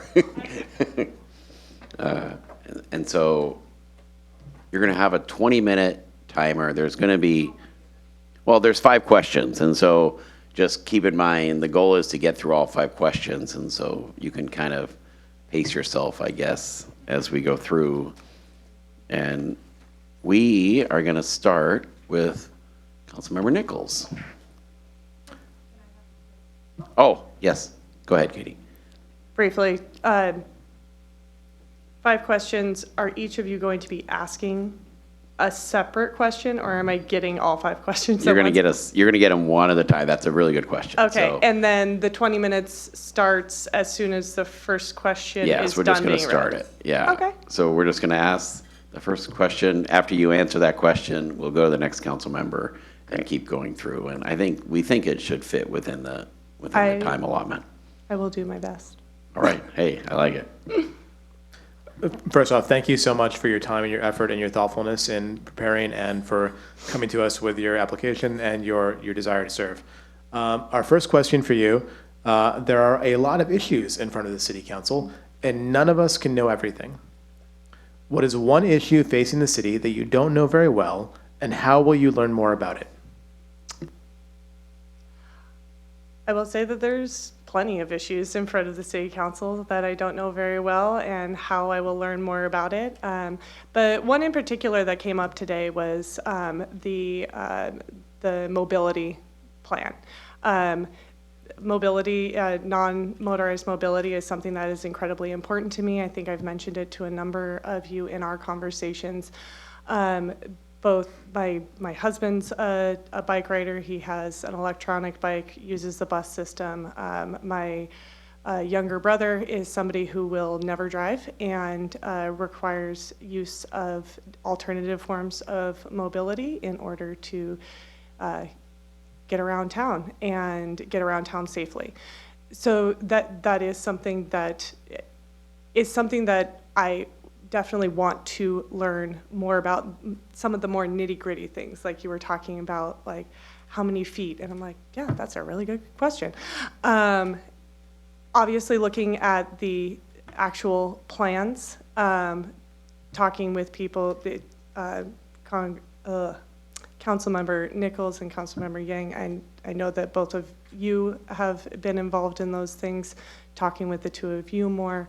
But yeah, I'm going to reserve some more of my time because I'm nervous I'm not going to get through everything. Oh, you're good. Councilmember Jane. Great, thank you. The public has told us that housing, affordability, and cost of living are important challenges facing the city. Speak to what you know about housing, what you see as the problems, and any ways you would want to address that while on council. Absolutely. When I was looking to purchase a home in 2017, I don't know if any of you, the rest of you were trying to purchase a home in 2017, but people were coming in with all cash offers and waiving everything. And all cash offers, hundreds of thousands of dollars over asking. Issaquah is obviously an incredibly desirable place to live. Increasing the amount of housing that we have is the most clearly economic way to meet a demand is to increase supply. As you increase supply, and you have to look at what are the roadblocks to why is supply not increasing. So by having conversations with developers, what was the thing that stopped you from not bidding here? I've talked with some of the council members about feedback that they have gotten as like step backs and things that, is this actually something that is a purpose? Like, is there a purpose behind the roadblock, or is it something that, yeah, you know what, we really don't need this part of in the permitting process, or we don't, there's not really a need for this thing, and removing some of those barriers to development. Doing it, of course, with a purposeful way. Usually, if there is a rule in place, there was a reason for that rule at some point in time. I would like to know what the reason for that rule is. Does that reason exist anymore? A lot of times, it doesn't exist anymore. So, increasing supply, talking with developers as to why supply is not increasing. Now I'm talking in circles, so I'm going to go ahead and move on. You're doing great. Okay, Councilmember Joe. The public has told us that traffic and mobility are critical challenges for the city. How do you see the problem? And in a time of reduced city revenues, how would you prioritize city mobility investments? Yeah. Yeah, traffic sucks. I mean, but traffic is people. So are people, every car, every vehicle, every bicycle is a person who's trying to get somewhere. And that's oftentimes what I tell myself when I'm stuck in traffic. I am also part of traffic. So is there a way to get more people into less vehicles, such as through bus systems? My younger brother uses the bus system a lot. My husband uses the bus system every single day. How do we get, what is the problem? Is it the problem people traveling through Issaquah that's our primary issue when we're talking about it? Or is it people trying to get around Issaquah? When I live on Squawk Mountain and I was trying to get to Tibbetts Creek Manor for the Strategic Planning Committee, and it took me 30 minutes. I could have walked faster. I probably should have. In fact, once the weather got better and it wasn't pitch black, I did end up walking because it's significantly quicker. That was an issue of 900 and people trying to get just to turn onto Newport Way. But I'm getting into the a microcosm of to explain a larger problem. How can we get more people to transition towards other alternative forms of transportation? Speaking of the multimodal, the thing that I want to learn more about from Councilmember Nichols' question. So, yeah, when we are addressing a traffic problem, not all traffic problems are the same. So to try and have one solution for traffic is not really a solution. It is looking at addressing them as different problems, separating them out as different problems to see if we can start pushing different levers to affect the whole. Yeah. Okay, excellent. And Councilmember Walsh. Thank you. You're doing great. I know. This is nerve-wracking. It's a scary idea. I'm going to say the question. If you need me to repeat it, let me know. Sure, thank you. If you were given $1 million, not personally, but to spend on a community project, and were told that the project had to be completed by the end of your 2-year term, what would you choose to spend the money on?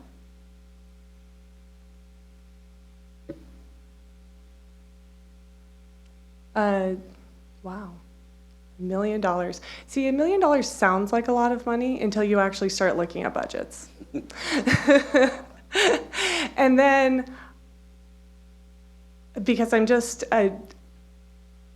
as referenced earlier, I do not know everything. I know many things about an inch thick. So, if given $1 million,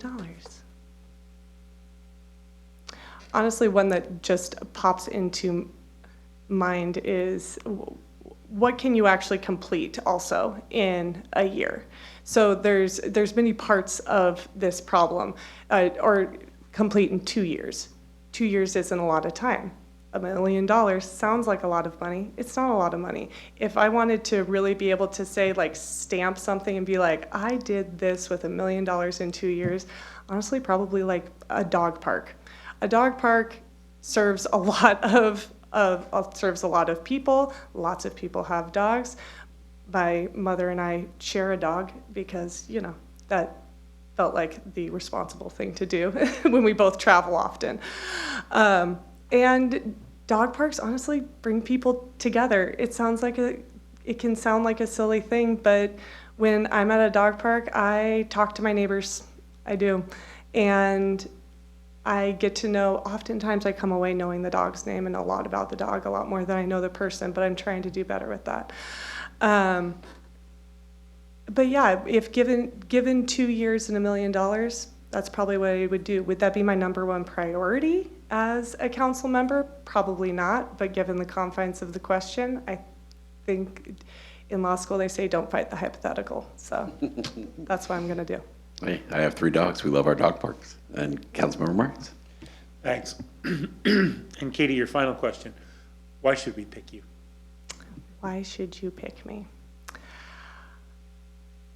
And I realized that I really sped through those first questions because I was You're doing very fine. nervous. No, brevity is a yeah. positive thing, not a negative thing. Yeah. And actually, that's one of the reasons to pick me. I feel like I say what needs to be said and then I stop talking. I don't particularly enjoy hearing myself speak. I would rather listen to people and then not repeat what has already been said, one of the benefits of going first. I'm pleasant to work with, I would say. I like to be efficient. Having 2 young kids has increased that desire to be efficient. There's only so much time in life, and there's only so much sleep to be had. I do not want our meetings to go well into the night. Sometimes that's necessary. I am fine with that. I have pulled many all-nighters, but I didn't pull many all-nighters. I really try to manage my time efficiently and well, and I also have no problem saying the words, I don't know. I don't know, but I would like to find out. I have to say it to my clients often, and it's not a particularly fun thing for an attorney to say, I don't know, but I will say it saves a lot of time, and it saves a lot of mistakes. And if you have any other questions for me? No? I think that's great. I will say, someone with 6 kids, efficiency is very important. The more you yeah, add. with 6 kids, you have to be. I think that was excellent, and I think we're all set, and you are more than welcome to stay. Oh, And really? Yes, you're allowed to stay. I think once you go, you can stay. I think the goal is so everyone basically is hearing the questions for the first time. It seemed unfair last time that the people who went later already heard the questions.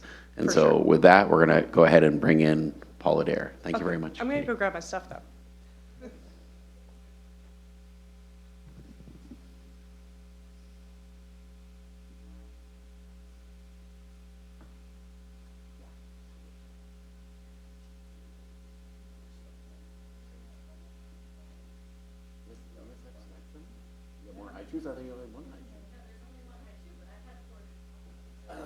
Oh.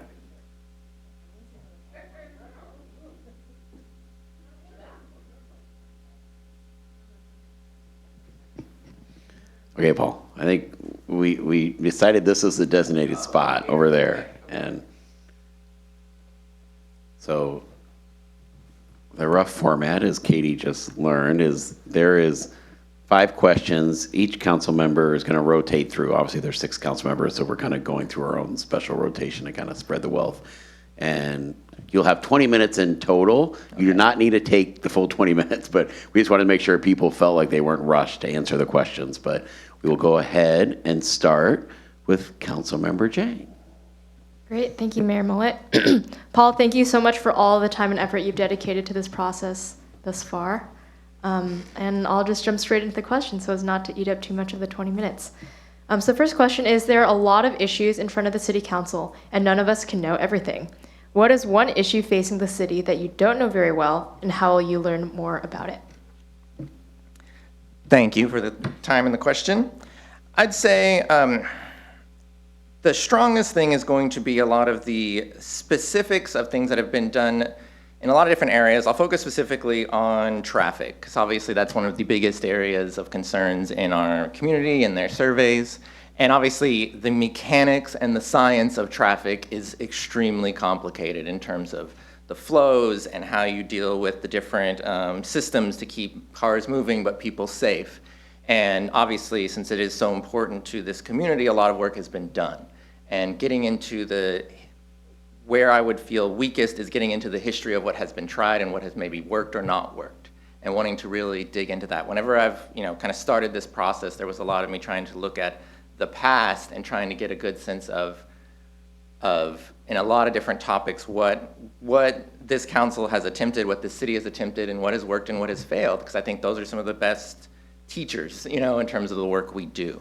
And so how I would, progress with that is obviously go to the experts, go to the people who have been here, but really dig in. Like I'd already started that process of trying to go back through city councils and focus on a topic and try and find the best, discussions that happened to get that. I am, as an accountant, I'm very much a researcher. Part of my job is every day going in and digging into things. And so that, I would apply those skills to this, and that is, I'd say, the area I'm weakest in, but where I would probably then dive in first, because if that's where I see a weakness, I'm wanting to go expand on my knowledge on that.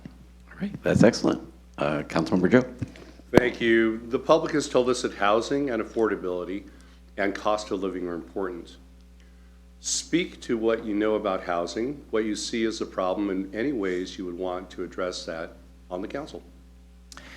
Yeah, housing, as, someone who fought the housing to get into this community, have seen it. Housing is a global problem at this point. I feel we've gotten to this point where, there was a sense, post-World War II of this expansion, the suburbs, and, the world got very, very widespread, but we got very, very car focused. And what we've done is we've spread our footprint so wide that without really increasing quantity. And now everybody needs a house, and anywhere that's desirable, it's expensive, no matter the age of the house, the status of the house. People are just have to spend ridiculous amounts to get into anywhere they actually want to be.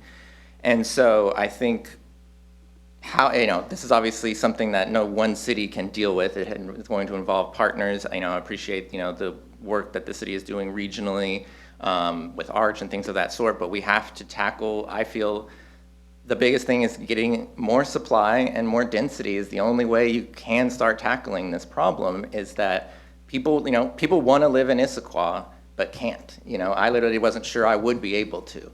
And I had more resources than a lot of people. And so the simple fact of the matter is you need a quantity of houses in a certain area in order to be successful at that. Where I would tackle it here is that, I believe in constantly having a good flow and a cycle of people into a community, and you need a wide and diverse range of people. So you need not just people with huge resources, you need the young families who don't have much, so you need, affordable housing, you need apartments, you need townhouses, you need single family homes. And so I would want to put in efforts to increasing that supply here and whatever tools we could use to do that.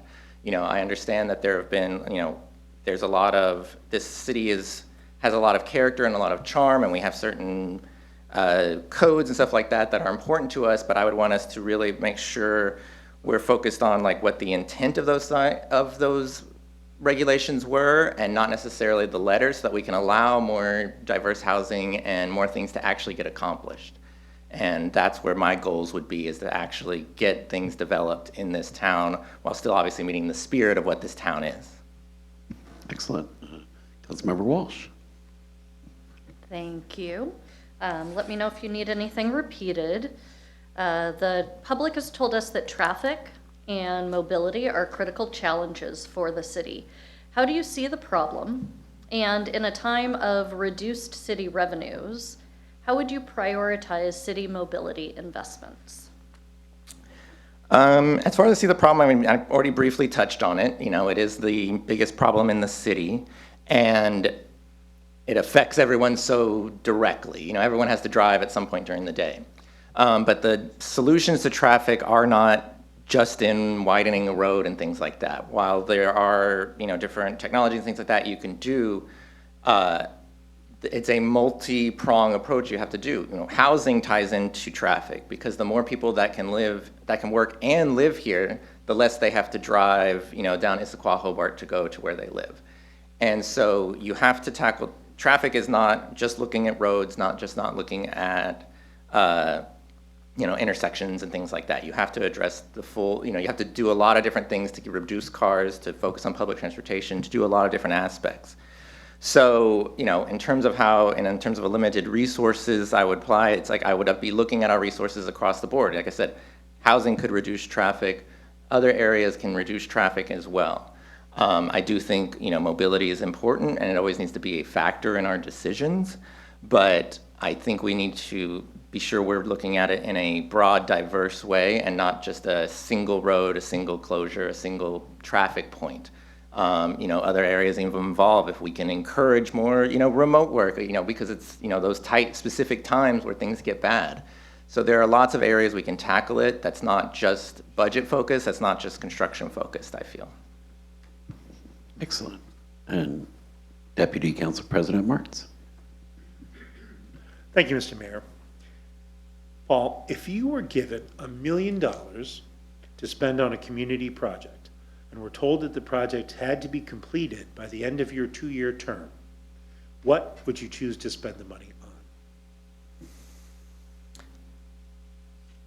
As, you know, $1 million is tricky on a large budget like this. It's not, you know, huge. You know, we can't, you know, we can't build the new city hall or fund, you know, the police station, which is what, you know, if we had a large sum of money is what I would like to do. So when you have $1 million, the areas I think I would want to do it to, you know, it's the same kind of when you have a personal budget of you have some sort of influx, kind of the wish list type of item, something that the city was not expecting and would not normally get to do. So as far as which, I'm needing a moment to think of this, like if I had a specific project of, you know, I care a lot about community spaces, I care a lot about parks, I care a lot about the Creeks to Peaks system that wants to connect the park system, and, you know, where my personal votes would be is into something like that, something very community focused and that the community could get a real tangible benefit out of. So perhaps it's a, you know, it's a park improvement, a connection improvement, it's something the community could really see that we would not normally be able to do in a standard budget, is where I would like something like that to go. Excellent. And I think our last question goes to Council President DiMichele. Right. Thank you, Paul. And our last question is very short. Why should we pick you? Why should you pick me? I feel that, you know, it's important to have a, you know, well-rounded city council that can represent a lot of different viewpoints and a lot of different skill sets. And the viewpoints and skill sets that I feel are maybe unique to me, or at least the unique mix to me, one is obviously, you know, I'm a CPA. I love spreadsheets and numbers. I'm not scared to dig into stuff. While I don't do government accounting, you know, government budgets is something I studied and had to create myself. And I feel I could dive in quite well and give a lot of insight into our own budgets or anything that dealt with any kind of financial or, you know, dense, you need a spreadsheet type matter. The other skill I have in that regard, though, too, and not just in the terms of the digging in, the analysis and stuff like that, is that in my job, I think where I've excelled in terms of my peers is in the how I can relate that to my clients, how I can explain that to my clients. My clients regularly come to me because they're very stressed out by their prior accountants, and they hear that I can make them feel calm. And that's what I do. And so I feel that I would also have a skill at relating that to the people of what their government and what the money and what the budgets are doing for them.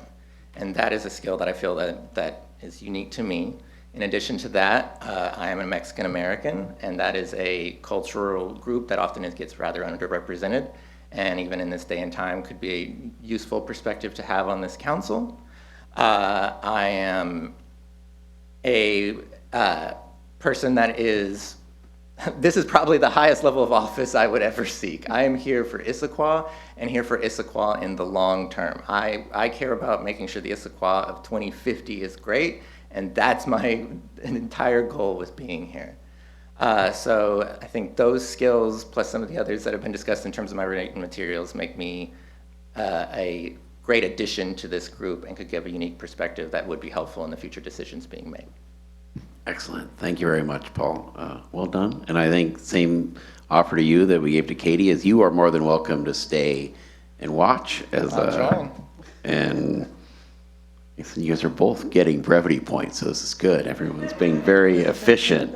Who says government's not efficient? It works in Issaquah. Okay, Landon Halverson will be the next one to come in. They just seem to know magically. Oh, you have a secret system, Tisha. I like it. Your secret system is working quite well. I can do that. That's Landon. The vote is you're over here. Here or there? There. And the format is, no, you're standing up there. Sorry. Okay. Oh, you're good. So there will be 5 questions. We're going to rotate through the council of, and we have 6 council members, so we have a little system to make sure everyone gets to share the wealth. And so you will get 5 questions. You have 20 minutes total. You not obviously need to use the 20 minutes. Other people have not been using the 20 minutes, but we didn't want anyone to feel that they're rushed. And we're going to go one question at a time. And we're going to start with Council Member Joe. Thank you, Mayor Mullet. Landon, first, thank you for taking part in this process. It's not an easy process, and we appreciate all the effort that you've done to fill out the questionnaires and meet with us along the way. So thank you for devoting this time to the city of Issaquah on these important issues. There are a number of issues in front of the city council, and none of us can know everything. What is one issue facing the city that you don't know very well, and how will you learn more about it? That's a great question. First of all, members of council, Mr. Mayor, city staff, thank you so much for facilitating this evening. Thank you for taking the time to hear me. Absolutely, you know, there are many things about all sorts of different city issues that I am not particularly knowledgeable on. One thing in particular that I would really like to take a deep dive into this year is water and sewage. I understand that is something that is really integral to our city, to, whether that be planning, just day-to-day operations, and I really would like to understand that better on a variety of different fronts. I would also like to understand a little bit of infrastructure planning better as well. I found the presentation from WSDOT tonight very informative, very high level, and there were some things there where I certainly would have had questions if I had had the opportunity to ask questions. So I would say on some of those nitty-gritty infrastructure type questions, I would really like to better understand that and how it integrates into city planning. Excellent. Thank you very much. Councilmember Walsh. Did that work better with the mic off? No? Okay, good. Okay, Councilmember Walsh. Great. Thank you. Let me know if you need anything repeated. But the public has told us that housing, affordability, and cost of living are really important. Speak to what you know about housing, what you see as the problem, and any ways that you would want to address that on council. Absolutely. For most families in Issaquah, housing will be the single biggest expense that they have in any given year, if not one of the top 3 biggest expenses that they have in any given year. Generally speaking, the recommendation is that households spend 30% of their income on housing. Most people, of course, especially in our area, spend more than that and are, of course, they're considered rent burdened or cost of housing burdened. We have a mix of housing here in Issaquah. We have one of the most diversified housing mixes here in Issaquah relative to our peer cities in the region. A mix of different types of single family, multifamily, but also a mix of renters and owners. I personally am a renter. I have rented here in Old Town for 7 years now. And I believe that we need a diversified housing mix to serve both current residents and future residents. I think it's important that we create transit-oriented development so that our housing and our transit systems are in alignment with one another.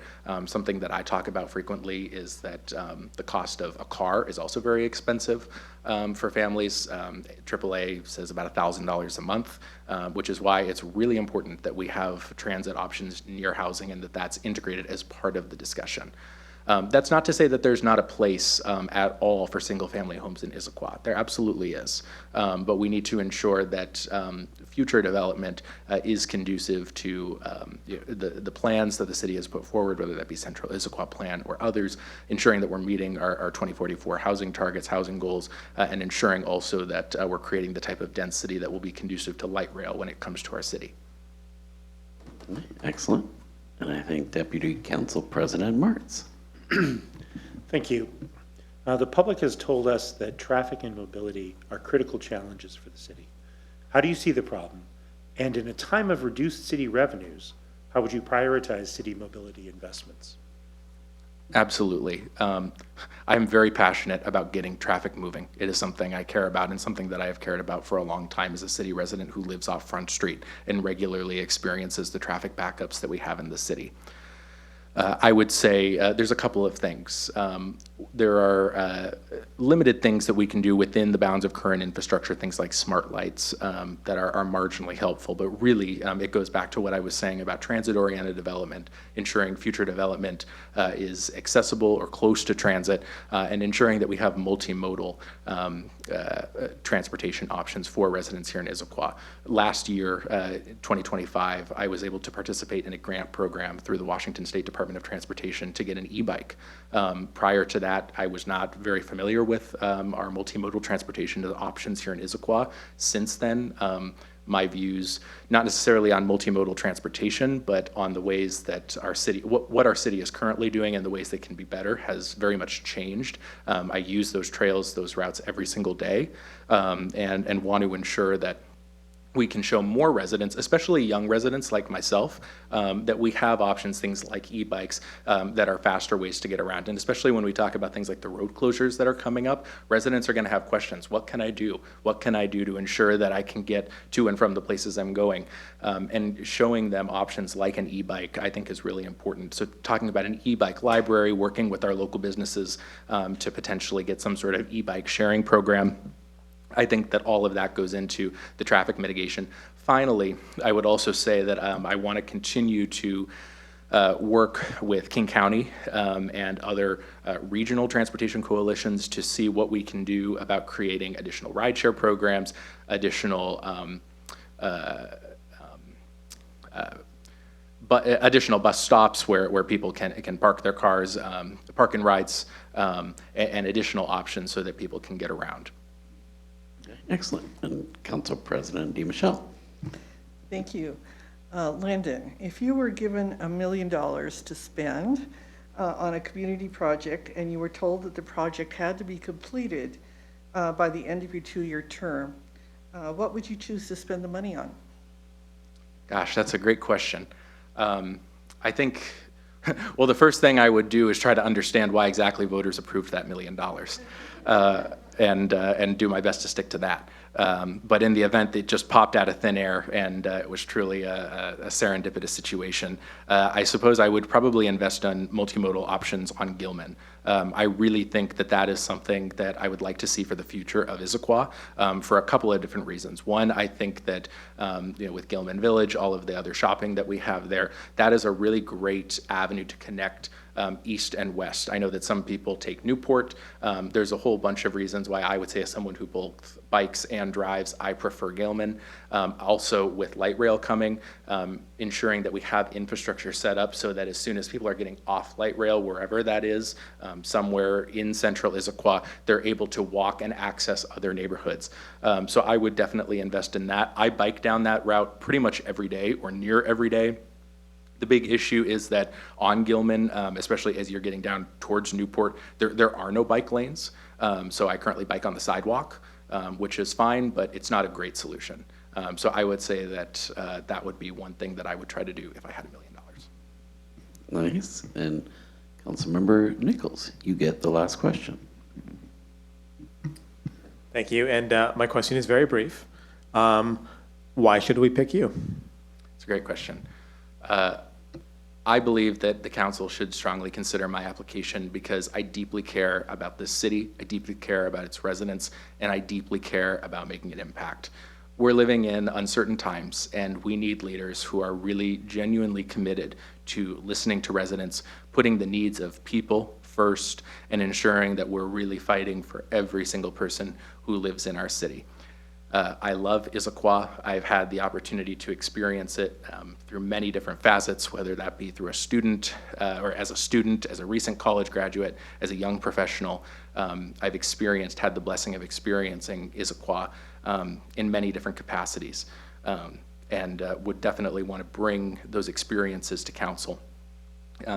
And finally, I would just say, kind of continuing on with that, my passion for service. I would take this role seriously. I would show up each day with the goal of doing my very best work, recognizing that it's city residents who are counting on high quality work every day. And I would seek to take this as seriously as I possibly could to ensure that our residents have really strong, good representation like they currently do. Excellent. Thank you very much. Well done. And as you get the same offer, you can stay and watch as we bring in our final candidate, Jeff. I'm looking at Tisha to work her magic system here.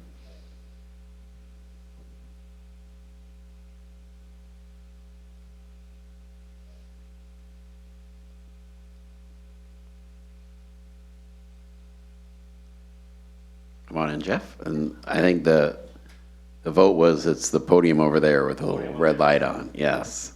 And the format is there's going to be 5 questions. We're going to rotate through the council of where they start. I think Councilmember Walsh is starting this one. And there's 20 minutes total. No one has used the 20 minutes. We didn't want anyone to feel rushed in their answers, but you will, so I think you'll feel like you have plenty of time to answer the 5 questions. And we are going to start with Councilmember Walsh. Yes, thank you. I will start with just genuinely appreciating the fact that you put yourself out there. We really understand that this is not an easy situation to stand up in front and be pelted with questions. So thank you very much for coming out and doing this and committing. I appreciate you guys learning and adapting. I think this format is much more conducive Fantastic. for a discussion. We will definitely take the input afterward. You know, we learn from all of this. So I will give you the question. If you need me to repeat anything, please let me know. Okay. There are a number of issues in front of the City Council, and none of us can know everything. So we want you to talk about one issue facing the city that you don't know very well, and how will you learn more about it? That's a good one. I think I know the one because I was driving around the other day. I don't understand the in depth, for lack of a better term, zoning and permitting as far as what's allowed in what areas of Issaquah. We have a lot of challenges, like where are we going to put sound transit and where can we put the affordable housing and why don't we do this? And people are always, we're talking over coffee. Hey, how come we're not doing this? And why is this building there? And why can't we do more this here? And recently that was something I thought I need to spend some more time with Wally or whoever that is, get a crash course on how do we determine what is the land use for Issaquah. So for something like that, that would be definitely put the reading cap on and do a crash course, both learning the rules and the RCWs and the ordinances that dictate what those may be, but then also talking about what that really means and how do they get changed and how do they fit into the strategic plan. I got a feeling a lot of it falls back hopefully to, well, this is the strategic plan, and from that, everything should stem from that based upon where we want the new Evergreen forward and where we want to put this type of facility or this type of housing. So I think that's the area that I think about, like, I need to get more up to speed on that, both out of curiosity as a citizen, but especially being part of a decision-making board that's going to come across those types of land development issues. Excellent. Now, Deputy Council President Marks. Thank you, Mr. Mayor. The public has told us that housing and affordability and cost of living are important. Speak to what you know about housing, what you see as the problem, and any ways you would want to address that on the council. For me, thank you, Councilman Martz. For me, and I think I might have mentioned it last week, I want my daughter to be a teacher. Well, she's going to be a teacher. I want to be able to move here and afford to be here. I want folks that work in Issaquah, whether it's our police force, whether it's a small business owner, I want them to be able to afford to live in reasonable accommodations in our community. And I'm not as confident that that is going to be as easy as it's been in years past. I think that it's so integral to keep our community vibrant that we have folks that are here, that are spending here, that are working here. All those things are going to support each other. How we go about doing it is we use data is the first thing, and that would be an answer to a lot of the things that I think will come across is let's look at the metrics and the data. I know we don't always have it, but when we do, like the dashboard on the website that I went down a rabbit hole in last week, there is a lot of information out there, and I think we leverage that. I think we talk to experts. I think we look at what our neighboring communities are doing, good and bad, for examples of what we can prioritize and what we can work on. And then we listen to both the constituents, we listen to developers. I think it was Councilmember Walsh talked about developer roundtables and other communities doing. I think any type of those types of dialogues that we can have are going to hopefully bring about the wisdom of crowds, and we'll come up with some ideas to make it so our next generation, our kids, our folks that we want to move into this area can afford to do it reasonably. Excellent. Council President DeMichelle. There we go. Thank you.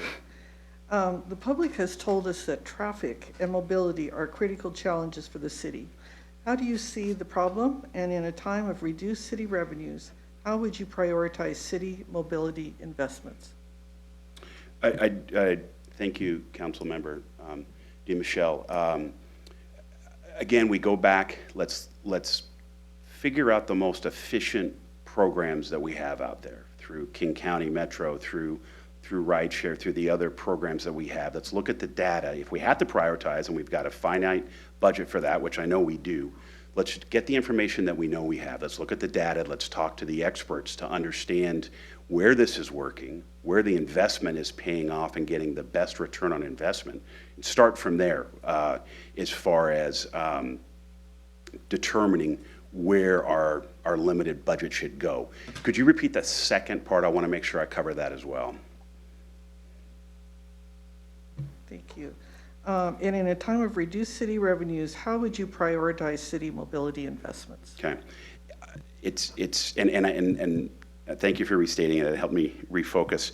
I think it's important and something that I was thinking about when we talked about what committee positions are open based upon the new council member. I think almost everything we look at, from our strategic plan to the guiding principles of Issaquah, it all comes back to mobility. It really dawned on me. I think there's other things we talk about, and we all advocate for strong public safety and our support of our incredible community police force and all those things. But really, when you go back to all of it, the mobility that allows people to get here, to work at Costco headquarters, to work at ARIA headquarters, to get to school, to get to small businesses, and those things, that enables everything else on the guiding principles in the strategic plan. We have to start with the ability of people to get in and around Issaquah, whether it's by bike, whether it's by foot, whether it's by metro, whether it's by vehicles, those types of things. That has to be the priority. And I think maybe if we're wondering about another policy or another ordinance or things that we're looking at, we should fall back to that and look at what can we do to make sure that there is mobility enabling whatever that might be. Excellent. And Councilmember Nichols. Thank you. If you were given $1 million to spend on a community project and were told the project had to be completed by the end of your 2-year term, what would you pick to spend the money on? It's like, well, this is going to be, thank you, Councilmember Nichols. This is going to, I'm biased, and Paul probably maybe said something the same. I'm on the Parks Board, so I think I would definitely lean towards a place or a structure, or for lack of a better word, that brings the community together, brings all the different aspects of our community together. I know there are dramatic needs in other areas, but the first thing that came to mind when I thought about if we had that, what could we do? If we could enhance an ability to where we bring, when I think of the concerts on the lawn, or I think of Tibbetts Park, or all the different aspects, or Timberlake, those things, I think something that was a benefit for the community that brings people together, that you could have an economic aspect as well to bring revenue back into the community from outlying areas. I think something of that effect would be the right answer. I would, of course, normally say, let's get our mobility path finally done from South Lake Sammamish, but I know that that's in there and it's been funded. But I think something to that effect would be where I would want to place that. Excellent. And I think our last question of the night was Councilmember Jang. Great, and this one is a very short question. Why should we pick you? Thank you, Councilmember Zhang.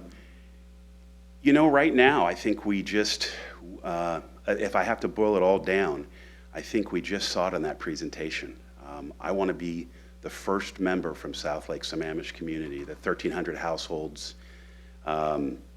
the 3,000 people that live in the 8 neighborhoods that make up South Lake Sammamish, that were annexed 20 years ago, that were dying for the mobility path. We know it's coming, and I'm glad Councilmember Nichols asked about it. But boy, are we going to be disrupted in the next 2 years. I did some quick math during that presentation, and I think the average ride from my neighborhood is going to add 15 minutes to get to the city each way, so that's a half hour. If you've got a kid going to school, that's going to be 2.5 hours a week. That's 10 hours a month. This is going to be a big deal to everybody that's in that area that already feels a little disconnected, quite frankly, due to the lack of representation over the last couple decades, due to just it's not willful, it's just, what is that thing over there? What is that place way out there? I think it's just, so I think the main thing I want to bring is I want to represent all those folks that live in that area, all those households. I don't think our needs are that much unique from Sycamore or Tallis or Montreux or any of those areas, but I think there is a distinct nature to them, and I want them to be able to have that. I want to possibly be like Mayor Mullet was. Mayor Mullet was the first council member from the Highlands, and the floodgates opened up and involvement followed, and some of you are from the Highlands that then are on the council. Same thing has happened in Tallis the last 10, 15 years. One council member gets on the council and others follow. I'd like to be that person to not just give them the voice, but also even encourage even more involvement than that community already has right now. I think it's going to be a very busy 2 years with all the issues, but then especially the impact that's going to have in those areas. I think that's probably the main why I got excited about this when I heard again. Ironically, former Councilmember Hall, he grew up in South Lake, but then he moved once he became a council member out of there. So it's kind of, maybe it's fitting that it's his spot. And when I heard that it was opening, I thought we have an opportunity, the community, to get a little bit louder voice, I think. And it's going to be two-way. I think there's going to be a lot of communication that the city can do, and myself as a council member could do to help communicate and walk us through what's going to be a real challenging 2 years for all those residents. All right, excellent. Thank you very much. And that concludes all of our questions. And I think for folks who were watching on TV at home, I think it is, what you just saw is, once again, I'm sounding like a broken record from the meeting last week, but how fortunate we are. I think we just saw 4 candidates who did an impressive job under pressure, answering questions they did not have in advance. And we did learn from the last time around that everyone had to kind of answer them on the spot this time, because nobody did get an advance preview from being in the room as others answered the questions. But everyone did an excellent job. I mean, I'm just going to say that was really impressive. And kudos to everyone for putting in all the time and effort.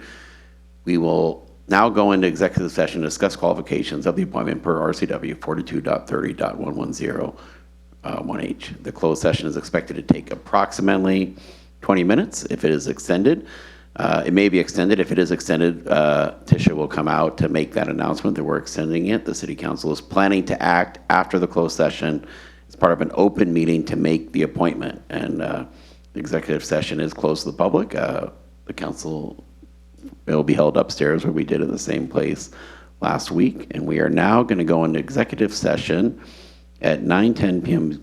At 9:10 p.m. The session will start in roughly the next 5 or 10 minutes, so we have time to move upstairs. And with that, we are at recess.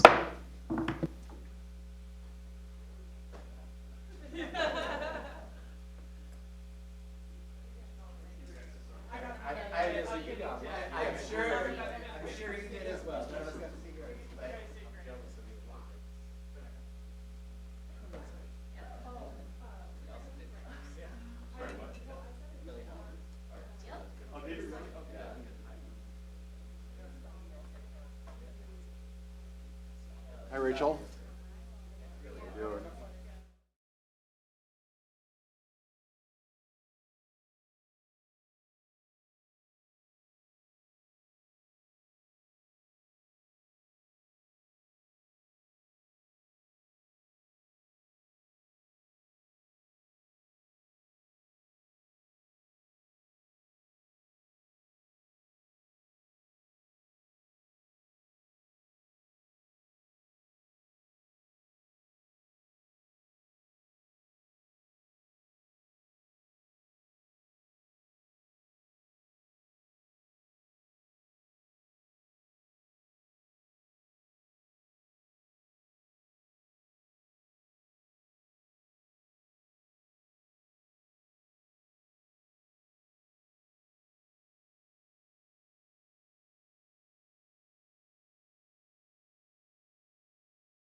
We are back in open session at 9:41 PM. At this point, the City Council can nominate individuals to the appointment. Are there any comments before the nominations are made? Deputy Council President Martz. Thank you. I will go to as the longest serving member on the council, I keep a running total of this process. This is the 9th version of this. And so I just want to tell the applicants, in 2011, Joe Forkner, Nina Milligan, Mary Lou Pauley, and Paul Winterstein were not appointed to the City Council. In 2013, Mary Lou Pauley was again not appointed to the council, along with a fellow named Bill Ramos. In 2014, Bill Ramos was again not appointed to the City Council. In 2016, Justin Walsh was not appointed to the City Council. In 2018, with 14 applicants, Lindsay Walsh and Zach Hall were not appointed to the City Council. So just consider that because for 3 of you, this will be an interesting chapter in your engagement with the city. Thank you. All right, thank you. And are we ready to make nominations? As a reminder, nominees need to be made by one council member and seconded by another. Councilmember Walsh. I would like to nominate Paul Adair. Second? Okay, there's been a motion and a second. Are there any other nominations at this point in time? Not seeing any. The nominations are closed. Are there any discussion? Councilmember Walsh. Thank you. Really tough decision with 12 members who went through interviews, 14 who applied, 4 who were bravely came back to us and stood up there and answered questions that were peppered at you that you had no previous experience with. As looking at these candidates, I think one of the things we were looking for is someone who adds some experience. And so one of the things that spoke to me about Paul's experience as a CPA and the ability to look at some of the numbers, as much as I am a spreadsheet geek myself, I am not necessarily a budget or numbers person. And so that spoke to it. I also just very much appreciated your ability to speak to the needs of the community on housing and mobility, parks and connectedness, all of those things. I think just very well represents the needs of the community. And so very much wanted to appreciate and thank you for applying.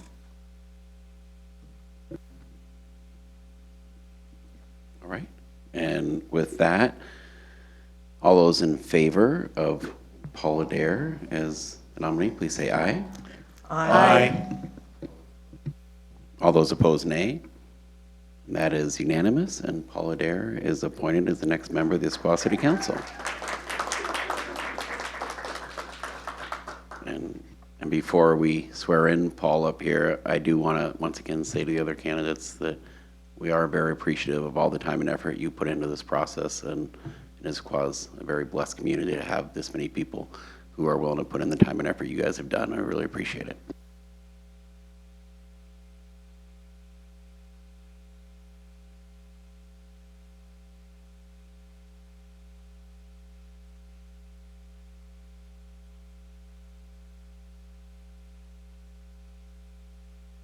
Yeah, okay. I state your name. Oh, wait. Please raise your right hand and repeat after me. Okay. I state your name.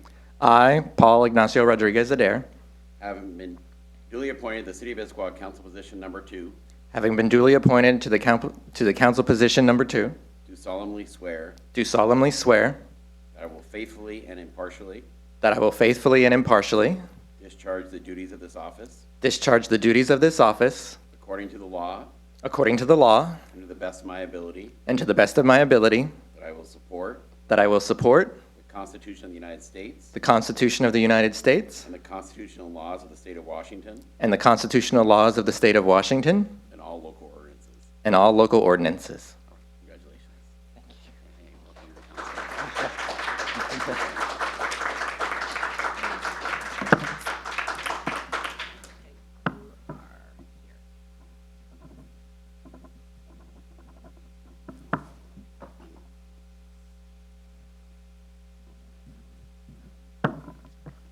are going to take a brief 5-minute recess so we can get Councilmember Adair set up. And let's do a photo.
Okay, we are back in open session at 9:50 p.m.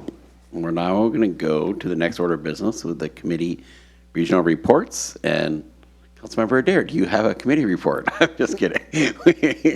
we all of 38 seconds. So we're going to go to Councilmember Nichols. Thank you, Mr. Mayor. I have a very brief report. Two things to note. So I was appointed to the Eastside Transportation Partnership, and I was pleased to support the election of our new vice chair, Councilmember Zhang. She has the full report on that, and also appointed to King Conservation District. No meetings yet thus far, but I will report on that next month. All right, excellent. Councilmember Zhang. Great, thanks, Councilmember Nichols. As he mentioned, I was voted as the new vice chair for the Eastside Transportation Partnership. We had our first meeting of the year on Friday, January 9th. The three topics that we did were first discussing some of the potential topics for 2026. I think one of the ones to keep an eye on is that there's potentially going to be a ballot measure to support King County Metro. And I think one of our priorities as a, East Side Transportation Partnership is to get some of our local priority bus routes in that ballot measure because, as we've seen with Metroflex, we really do not have funding at the local level to support this. And so kind of tacking that onto regional ballot measure is going to be a huge priority for me as vice chair. We also approved a letter on our federal priorities, which is going to be sent to our congressional delegation. And then we also received an update on the regional transportation plan from PSRC, the Puget Sound Regional Council. So there's some, opportunities to provide public comment on that, which I can forward along. I was also appointed to be a member of the governing board for the King County Regional Homelessness Authority. So that's very exciting. I met with the new, or I guess she's been there for like a year now, but the CEO, Kelly Kinnison, and we're going to be having a full day board retreat sometime in February. The date has not been set yet. I was also appointed as an alternate for the King County Flood District Advisory Committee, so more to come on that as well. That concludes my report. Councilmember Joe. Thank you. With tonight's appointment as an alternate for the Cascade Water Alliance, their next board meeting is January 28th, 3:30 p.m. February 4th, the Public Affairs Committee will be meeting. I will continue on the Public Affairs Committee going forward into 2026. City Administrator Bobkowitz and I met with the Chamber Board last Friday. Just one thing to note on your calendar, I'm sure you already have on there, is the State of the City address on the 26th of February. The Chamber will be putting that together, and I hope everyone can attend to hear the vision that our mayor will have for this upcoming year. Lodging Tax Advisory Committee will be meeting on February 23rd.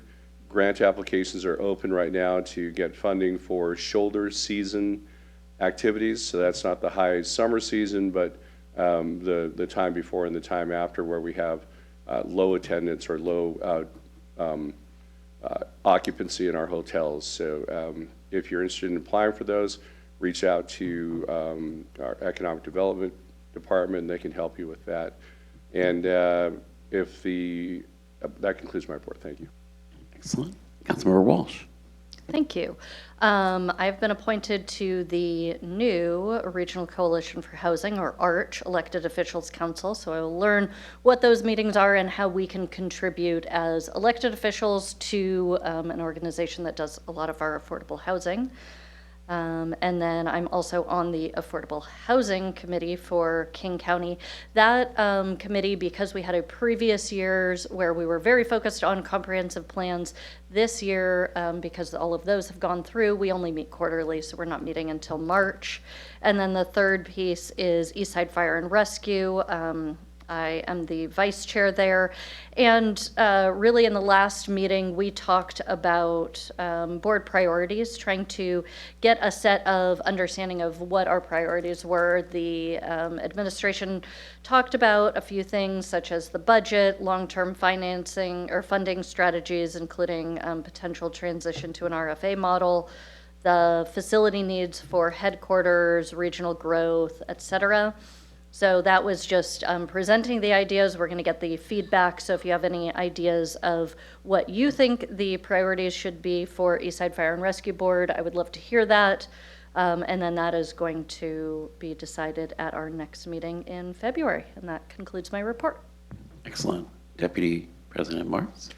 Thank you, Mr. Mayor. The Sound Cities Association Public Issues Committee will not be, or did not meet in January, but the Sound Cities Association Board of Directors will be meeting at an unusual time tomorrow morning at 9 a.m. It's going to be a remote meeting due to the AWC City Action Days and so many Board of Directors participating in that, and it's really housekeeping appointments and assignments. The Services, Safety, and Parks Committee, I suspect that after good of the order this evening, I will no longer be the chair, but I believe if all goes to fruition, I will be subbing for the chair. It's actually a pretty full agenda: COM 0202, Issaquah Housing Investment Pool Funding Recommendation, COM 0206, Park Rules and Regulations Codification Introduction, and finally, always one of my favorites, 0207 Arts Grant recommendations. This concludes my report. Council President DiMichele. Thank you so much.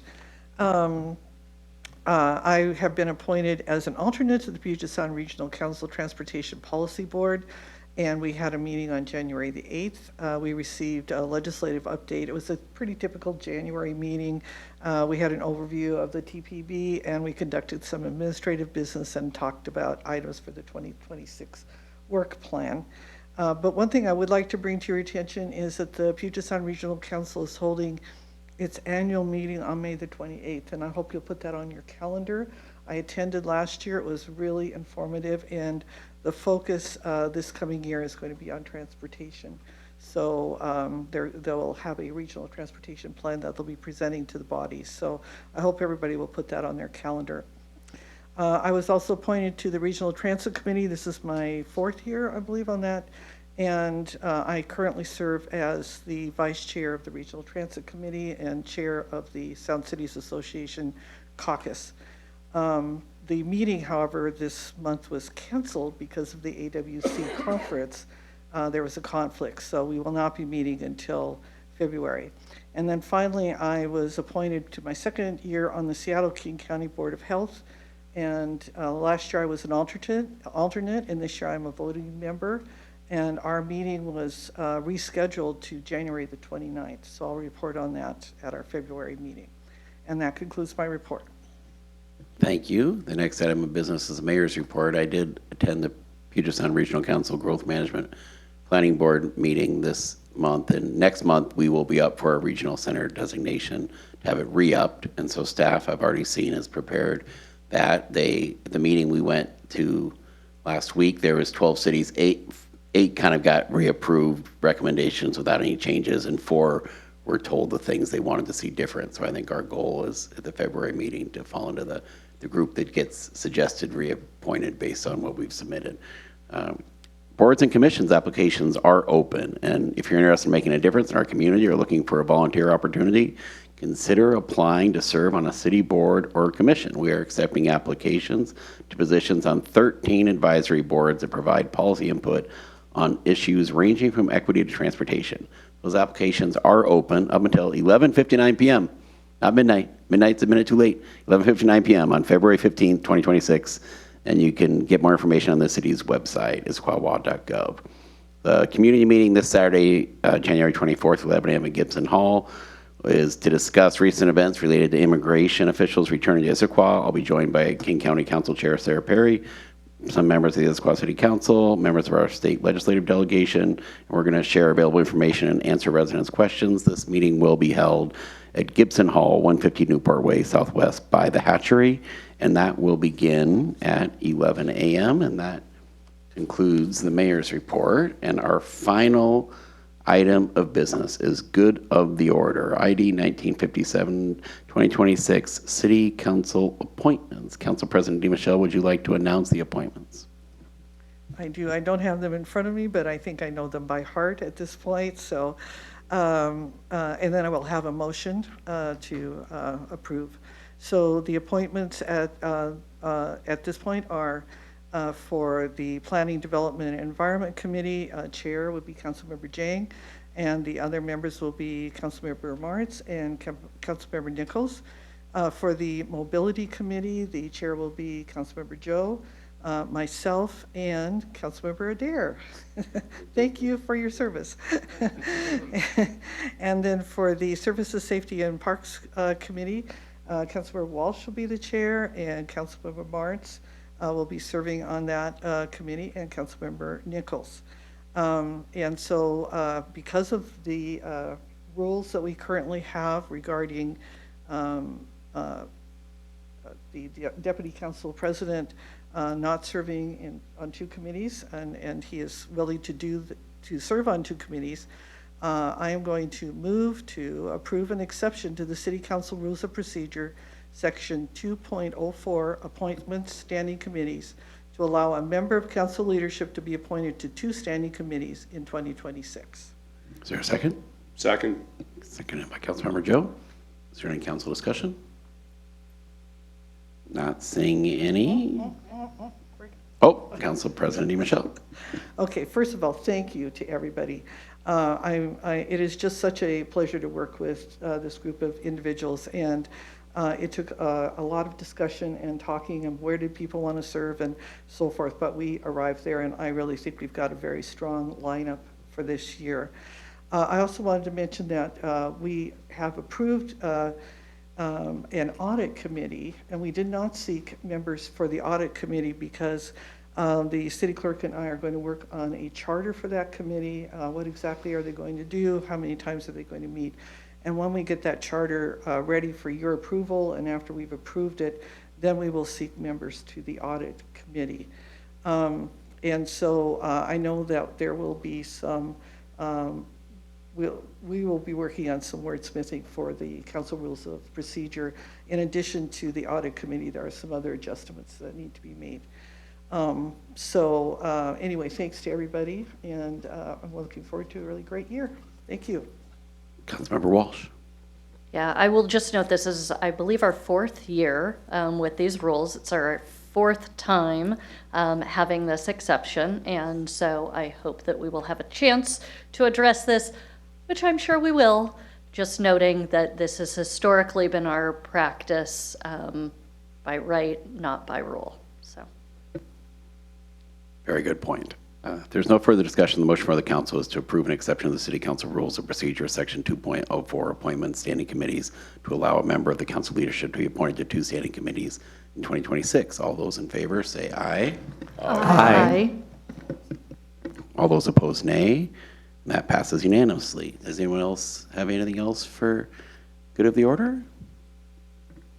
Deputy President Martz. Sure. I just want to say I was really impressed tonight hearing as a longtime SCA member, hearing so many of you and the new appointments that people have. And I'll be excited as Paul gets opportunities. Issaquah, we are back up to punching above our weight, so to speak.